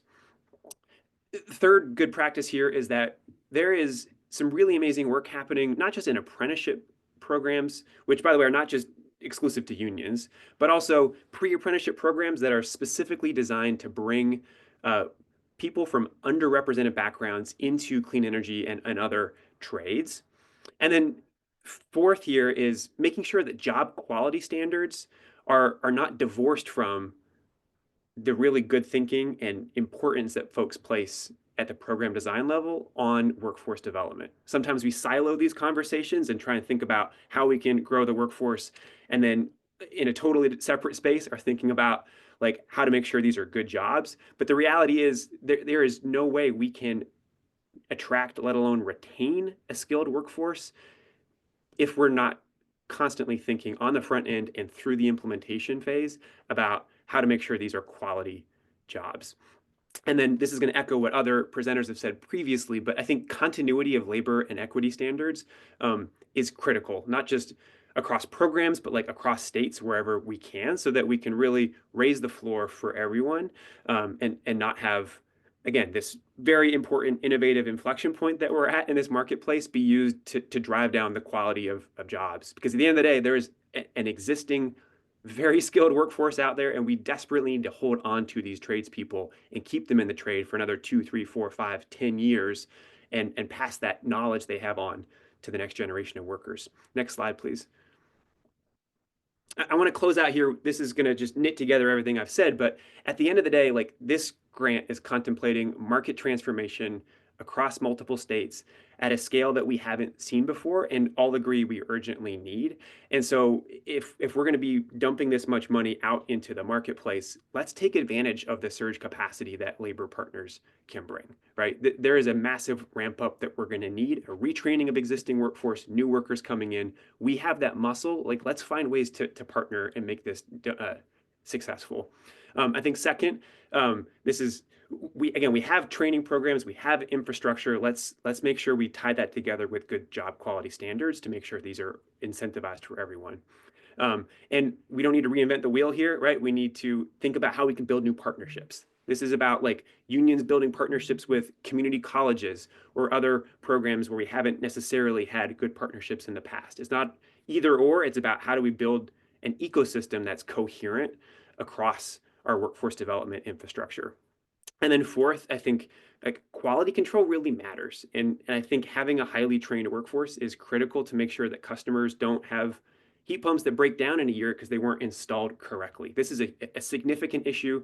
We hear it all the time from our labor partners out in the field in the like actually doing this work.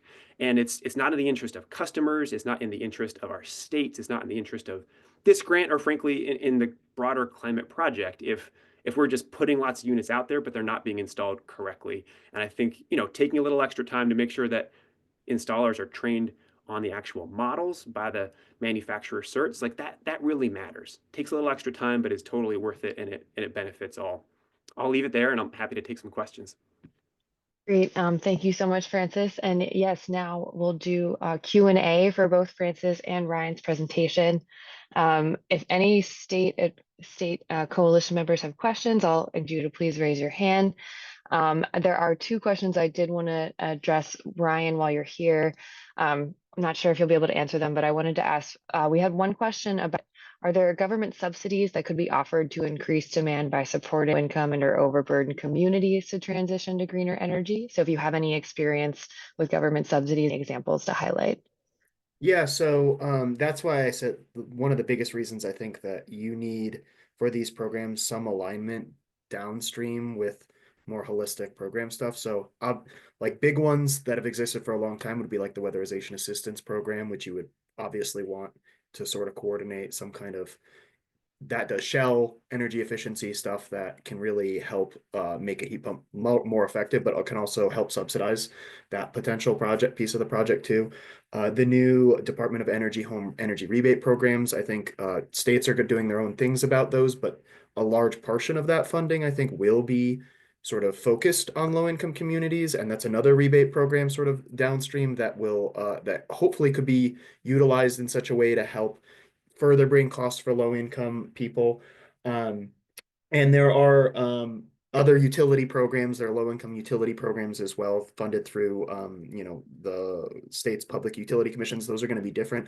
Luckily, in New England, we have a lot of good programs directly through the states, like Energize CT and Mass Save and Efficiency Maine, that all sort of, I think, help streamline that process and make it the barrier to entry a little bit easier for low-income populations. But I think the biggest response to that piece is making sure that this program, we understand how it works with those programs, right? How you don't want somebody thinking, oh, I have to choose between this or this, because then you have competition between programs and it gets messy in the market. So as the program rolls out and gets designed, I think we want to make sure that we can figure out how to stack those, how those things work together, and hopefully allow the low income populations to sort of tap multiple sort of different sources so that, their costs can really be brought down. So yeah, there are a lot of resources. Great. Thank you so much, Ryan. And with that, Michael Fitzgerald, I am unmuting you right now if you would like to ask your questions. Yeah, very quickly, just I wanted to ask Ryan if you could go back to the slide that you mentioned some type of federal technical assistance document that Yep. Or just throw a link in the chat, whatever. Yeah, so if the slides will be released, they're in there. Otherwise, you're welcome to reach out to me. But there's two sort of resources that I put in my presentation. One is it's a Department of Energy funded project that really studied the applications in both the programmatic level and the project level and at a policy level for heat pumps in multifamily. A lot of the study revolves around the West, so it's not, there's some citations, like we have some really good program examples from like VEIC, our friends here on the call as well in that. But yeah, it's a pretty comprehensive DOE funded we call it a resource guide for multifamily applications. And the second one was a technical assistance and training sort of resource for contractors primarily, but we've also found that it was useful for the distributors as well, because we collaborated with the Department of Energy, NREL, and a lot of heat pump manufacturers on best applications for use of heat pumps and training around that for multifamily. And it's all free. And like I said, there are some, in fact, like scholarships in there if you are, a low income community member who wants to go through this program and you can't get a BPI certification, you're a disadvantaged contractor and you're struggling to get an EPA 608 certification. There's some money set aside in this program to help pay for those those tests. And it's completely free and available. I share it everywhere that I can. So anybody take advantage of it. I was gonna add, I tried to put the link in the chat, but I'm not sure if my chat comes through to attendees. And if not, we'll be sure to get those links out either through the slides or Michael will send a follow-up email to you. Thank you. Mm-hmm. Oh, great. Anything else, Michael? No, I'm all set. All right. Emily Levin, I am unmuting you. Thank you. I have two questions for Francis. The first is, you mentioned the large base of licensed electricians, plumbers, and HVAC professionals that are already in the trades in New England. And I was just curious if you could speak to the extent to which those folks work in single family homes versus focus on larger multifamily and commercial buildings. Like, do we have a unionized trade base that actually works in single family homes in these 5 states? And then my second question is, could you speak to the extent to which the existing apprenticeship and pre-apprenticeship programs focus specifically on heat pumps? Like, are they broader plumbing and HVAC trainings, or are there specific like heat pump quality install, heat pump water heater trainings? That's a great question. So I'll start with that one and then come back to what markets, where do we have density? So the short answer is yes. Like, all of our unions that do various parts of, for example, a heat pump install, all of their apprenticeship programs train not only on heat pump install specifically, but on, like in the case of the UA, specific models. So like Mitsubishi, Fujitsu, they have like actual models that they're working on in the classroom with their members, and they have classes specifically for heat pumps for a licensed plumber, for example, who wants to transition into heat pump installation to come get 608, refrigerant certified, and then get certified on a specific model that they're going to be installing. So yes, they all have that. They're already doing this, and I'd be shocked if that were not true for the other New England states, but I won't speak for them. Typically, if we have it in Maine, everyone else has it because we're one of the smallest. But then I think there's this important question that around like, well, where are these, like, where is this capacity found? And I think the short answer is, like, this is true here in Maine. I know for sure it's true in Massachusetts because I just talked to them a few days ago about this. Yes, it is true that the preponderance of those numbers are going to be doing like, large high-rise projects or in like more industrial markets, but there is a significant and I would say growing presence of both union tradespeople and their contractors they partner with in the commercial and residential space. And there's, even with some of the smaller locals we have here in Maine, the IBWs have quite a number of small 1 and 2 person shops that they work with. And when those shops want to take on a slightly larger project, maybe more complex residential project, or they're wiring up heat pumps in a whole trailer park, right?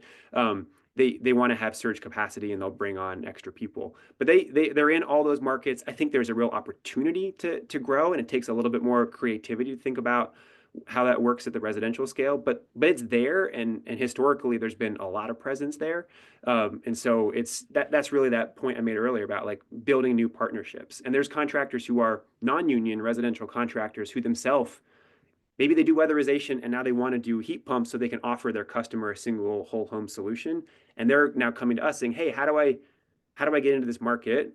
I need to grow, but I can't staff up in a way that works for me, or I don't have time to train someone. And so they're seeing advantages to just building that partnership on a project by project or work stream by work stream scale. But I think there's room to grow there is the bottom line, but there's something to build on. Great, thank you so much, Francis.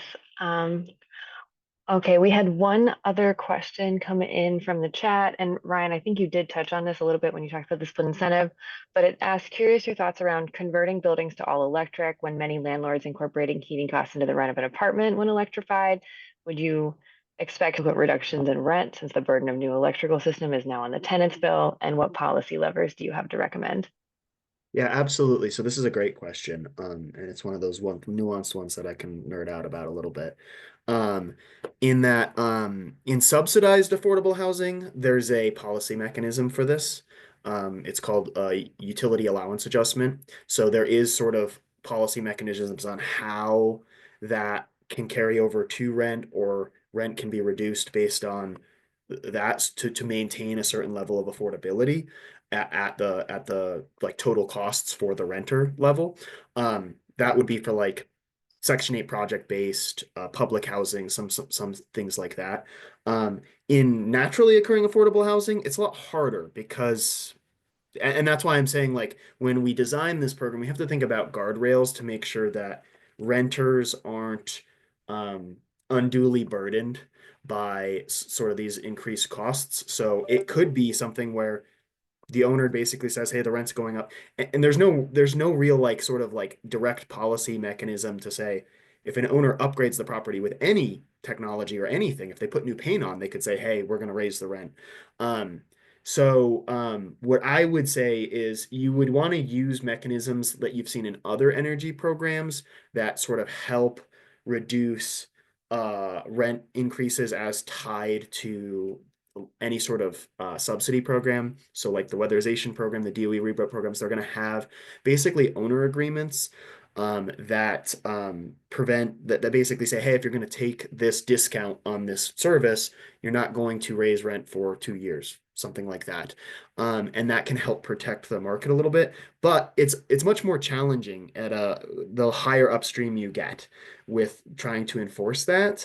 So that's what I would say, that you want some guardrails that go down to like the developer, the general contractor level, somebody who's directly interacting with the affordable housing owners, the stakeholders, those folks who can sort of navigate that process, because that's a very typical, if you have an affordable housing subsidy, that there's usually a string attached to it. So it's not like it's going to completely disrupt the market. It's common, but how we bring it down from upstream is something that needs to be thought about. So I really appreciate that question. Thank you. And thank you both so much. I believe at this time, just be cognizant of time, we're going to pivot over to public comments. But Francis and Ryan, so much for your insights into labor and multifamily, and we'll definitely be using this feedback to inform our next steps with the program. Thanks all. And thank you. And I will pass it over to Vicki Hackett with Connecticut Deep. Okay, thank you so much, everybody. This has been really a very helpful session. So let's open things up now for our second opportunity for public comment. Please raise your hands if you'd like to provide a comment, and we'll go in order of the raised hands. Please keep in mind again that we'll be limiting comments to 3 minutes. When you hit the 3-minute mark, we'll politely ask you to wrap up. As a reminder, if you share statistics or other information directly from a source, we ask that you indicate the source if possible during your comment. This will make it easier for Deep to follow up and incorporate your feedback into the record. If you're unsure of a source, you can provide it as a follow-up after the meeting. If no source is given, then we will have to give references the weight that they're due. So for the audience, when using the raise hand feature, that will notify us that you want to comment. And when we call on you, you will come off mute on our end, and you'll just have to unmute yourself, and you'll have the stage for 3 minutes. So I'm going to unmute Edward Schmidt. yes, I'm just getting to the. One second. Edward, you should be able to talk. Yeah, thank you. Hi, my name is Ed Schmidt, and since my late father retired from New Hampshire DES, I will add Junior. My email address, if it matters, is eschmidt@mcr-group.com. On behalf of the Equity Heat Pump Exchange, which is an LLC that has been incubated over the past 18 months by 25-year-old utility management consulting firm MCR Performance Solutions, I appreciate the opportunity to provide public comment. My oral remarks today will largely be duplicated in our more extensive written response to the RFI due next week, and generally focus on first helping the accelerator determine the program structure, and 2 on the role of the regional implementer. Having served as Director of Regional Initiatives for NEEP back in the day when titles were different, I well appreciate the importance of joint programming across the New England region, especially among state governments, given the current unprecedented injection of federal funds over multiple years. So with that, congratulations on being awarded substantial funding via the CPRG implementation grants, and thank you for facilitating today, NEEP. Briefly, the Equity Heat Pump Exchange is a national initiative solely focused on assisting program administrators, ideally a combination of state energy offices, weatherization assistance program administrators and implementers, and utilities in leveraging one another to provide, as opposed to typical split system heat pumps, Energy Star and CEE qualified cold climate window heat pumps, specifically to residents of multifamily rental properties in Justice 40 qualifying settings at no cost to the residents. The exchange operates under a model that at a high level includes manufacturer relations to ensure supply, pilot program design and window heat pump procurement, facilitation of logistics and shipping, implementation advisory, data analysis, and reporting services. Operating under this model, the exchange offers a really strong value proposition. I don't have time to go over that, but if you're going to be in DC in a couple of weeks, I am on a panel at NASIO's Policy Outlook. Otherwise, I'm happy to engage further conversation.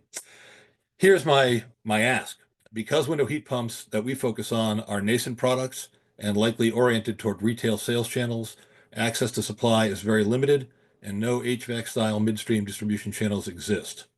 Therefore, our primary message to the accelerator today is to ensure that the program structure and the contractual requirements of the eventual program implementer allow a path for entities like the Equity Heat Pump Exchange to access Innovation Hub funding, Resource Hub collateral, as we also hope to provide data to the Resource Hub, and also potentially Market Hub funds. Thank you very much. Thank you so much, Edward. Next up, we have Melissa Copps. So you should be unmuted on our end. Yes, thank you. I'm talking on behalf of Bill Green CT, and we will be submitting written comment. As a group of us got together to think about how to respond to this RFI, one big major thing that came up for us was customer outreach and marketing, because there's just so much misinformation about what heat pumps are, how they work, and just a lot of uncertainty out there about how this process would work. One thing that we came up with was thinking about creating introductory videos for consumers that could also potentially be for contractors and upskilling contractors, but identifying the responsibilities of the customer, identifying the responsibilities of the contractor. And we kind of came up with this because of my pregnancy. We came up with this idea of calling it like what to expect when you're expecting a heat pump, or some kind of very easy to digest information about, like, this is what's going to happen, like this is what you should look out for, that you should make sure that your contractor is doing this, and they need this information from you, and they're going to give you this information, and so that it's very clear, like, this is the process for making sure that you get a heat pump. This is like the process to making sure that it's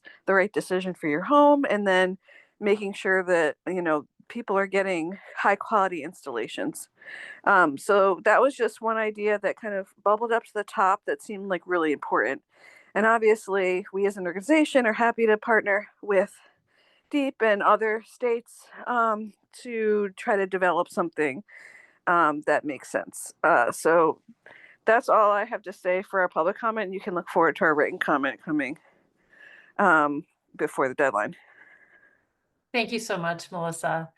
I don't see any other hands raised. We'll give it a few more seconds for people to raise their hands if they would like to make public comment.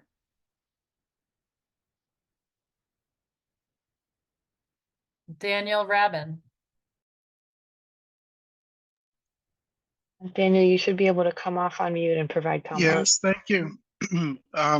Following on Melissa Kopp's suggestion about a heat pump guide, I would direct the participants to heatsmartct.org/heat pumps. And there are several resources there, including a fact sheet and a heat pump 101 document that suggests questions to ask of a heat pump installer, and all kinds of considerations for naive consumers that most of us are. So that might be an interesting resource. It's heatsmartct.org and then the heat pump tab. Thank you. Thank you, Daniel. And next up we have Robert Keene.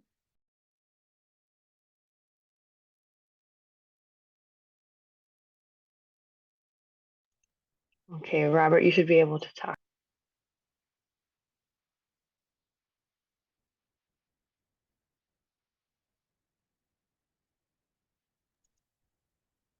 Robert, if you are unmuted, we can't hear you. You might want to unmute and mute or mute and unmute on your end, but you are unmuted on our end.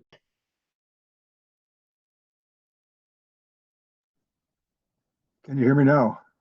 Yes, we can. Oh, okay. Great. I'm a power engineer, and I've done some heat pump evaluations. But what I want to do is talk about which customers to focus on. The electric prices in New England are high and headed higher. And it's important, I think, to target the electric resistance heating customers for heat pumps, because they'll show savings no matter what the electric prices do in the future. And the other thing which most people aren't aware of is that they're doing evaluations of the cost of providing a net zero electric grid. And heat pumps are a very narrow spike occurring at the worst time of year. And so they will drive up electric prices if you convert some other type of fuel to electricity. And so it's a disproportionate cost. And I think the marginal cost for the heat pumps is something like 30 cents a kilowatt hour in addition. So that's my main comment. The other one is a question. Dehumidifiers are my largest electric consumption. And I think somebody should be looking at how you do more efficient dehumidification. There are machines available out there that pay back, but then there are some that are much more efficient, and the price is out of sight. And I think it's out of sight because of the low volume.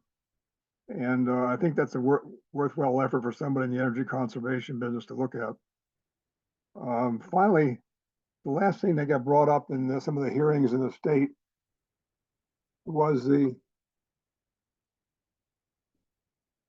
effect of the propane trips on the propane refrigerant in the heat pumps. And I'm not concerned about propane itself, but the concern was more that you get false trips and have these tripping off. And so people were encouraging people to keep their existing systems.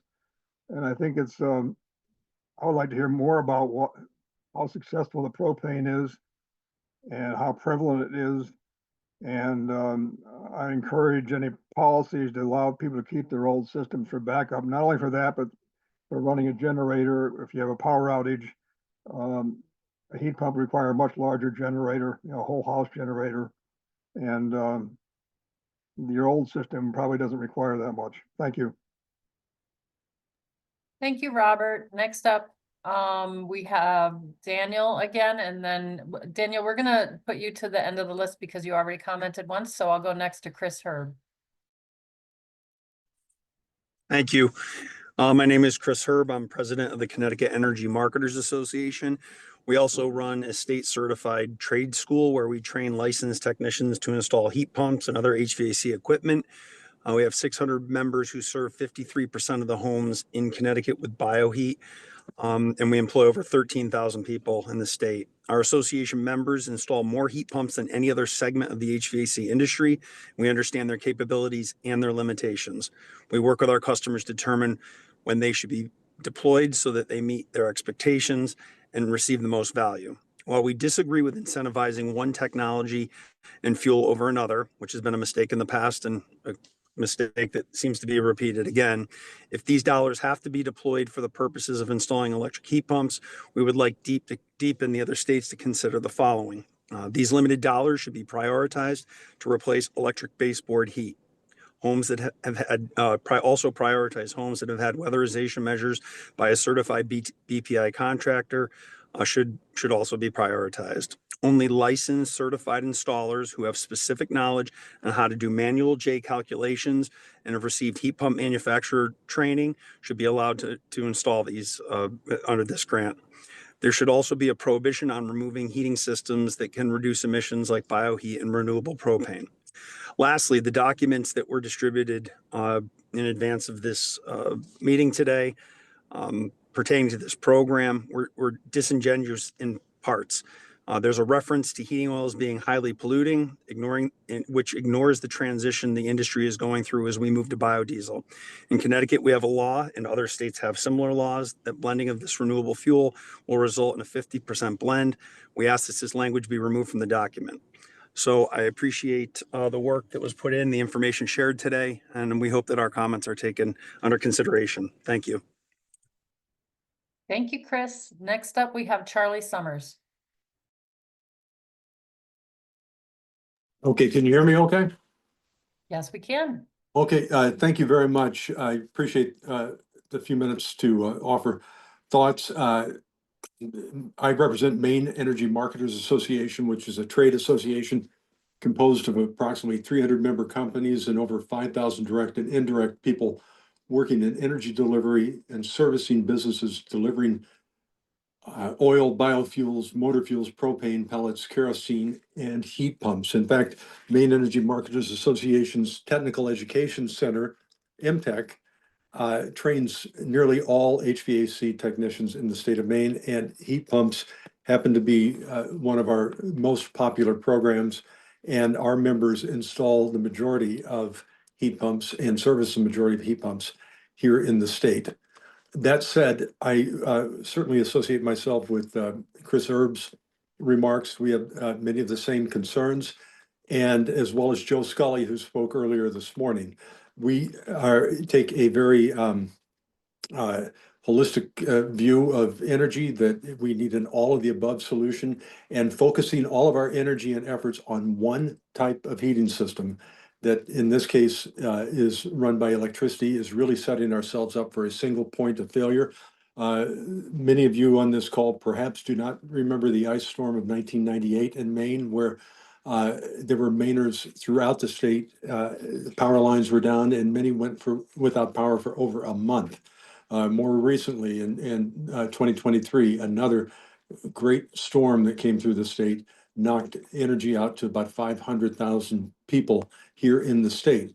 And what we're saying is it's important not to exclude all or other types of equipment and energy, particularly those systems that use biofuel. We work very hard in this state to promote biofuel and the benefit to our environment that it provides. But again, we feel very strongly that Mainers need to be able to choose, be it heat pumps, be it propane, be it some renewable form of energy. It's important that those choices are out there so that we do not allow ourselves to be put into a single point of failure posture. And I will be submitting written testimony for the record, but I thank you for your time.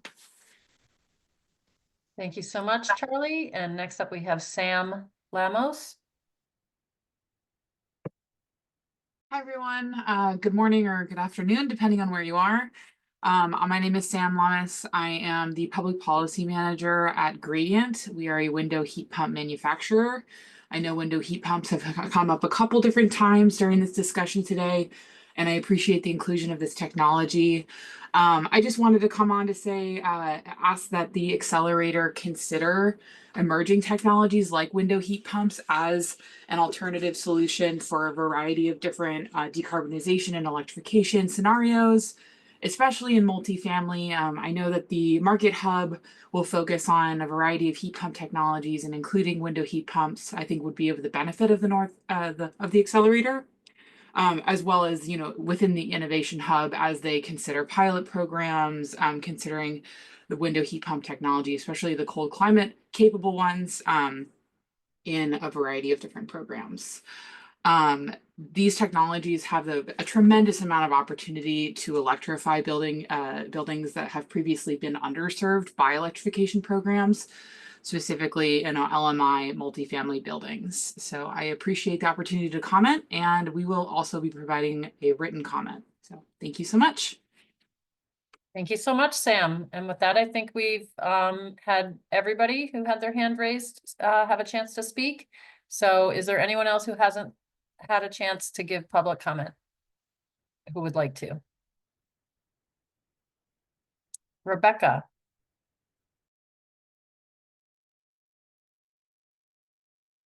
All right. Can everyone hear me okay? Yes, we can. All right. Thank you so much for this opportunity. My name is Rebecca Byros. I'm the Northeast Advocacy Manager here at Daikin. So we are a heat pump manufacturer, and similar to Sam's comment, just really ensuring, that these emerging technologies are included in this accelerator. I would definitely, in following up on the presentation on heat pump efficiency, very much request the inclusion of inverter heat pumps to be required as a part of the program to ensure energy efficiency and maintaining grid reliability, as well as the consideration of, refrigerant rulings across different state entities, as well as the EPA mandates on low GWP refrigerants, and just having support from the accelerator for manufacturers to navigate that process. Thank you so much, and we'll be following up with written comments as well.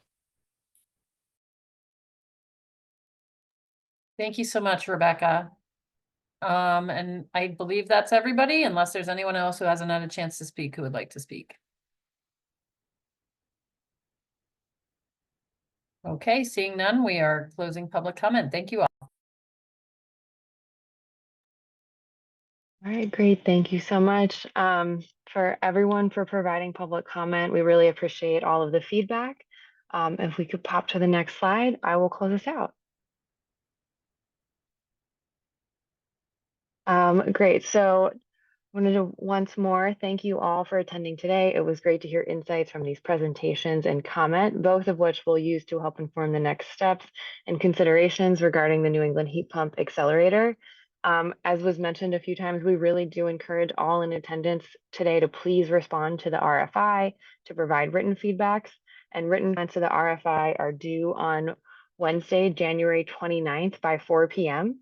And then after we have written comments for the RFI, we will be expecting to release the RFP in early March. So please keep an eye out for that. And then I did just want to mention the RFI is to inform the RFP and to inform the general accelerator. So any other insights about equity, workforce, new technologies to consider, program considerations are welcome in the RFI. So just once more, just to encourage you to please respond. And with that, I believe we will close out this technical conference. Thank you so much all for attending and for the presenters for your insights today.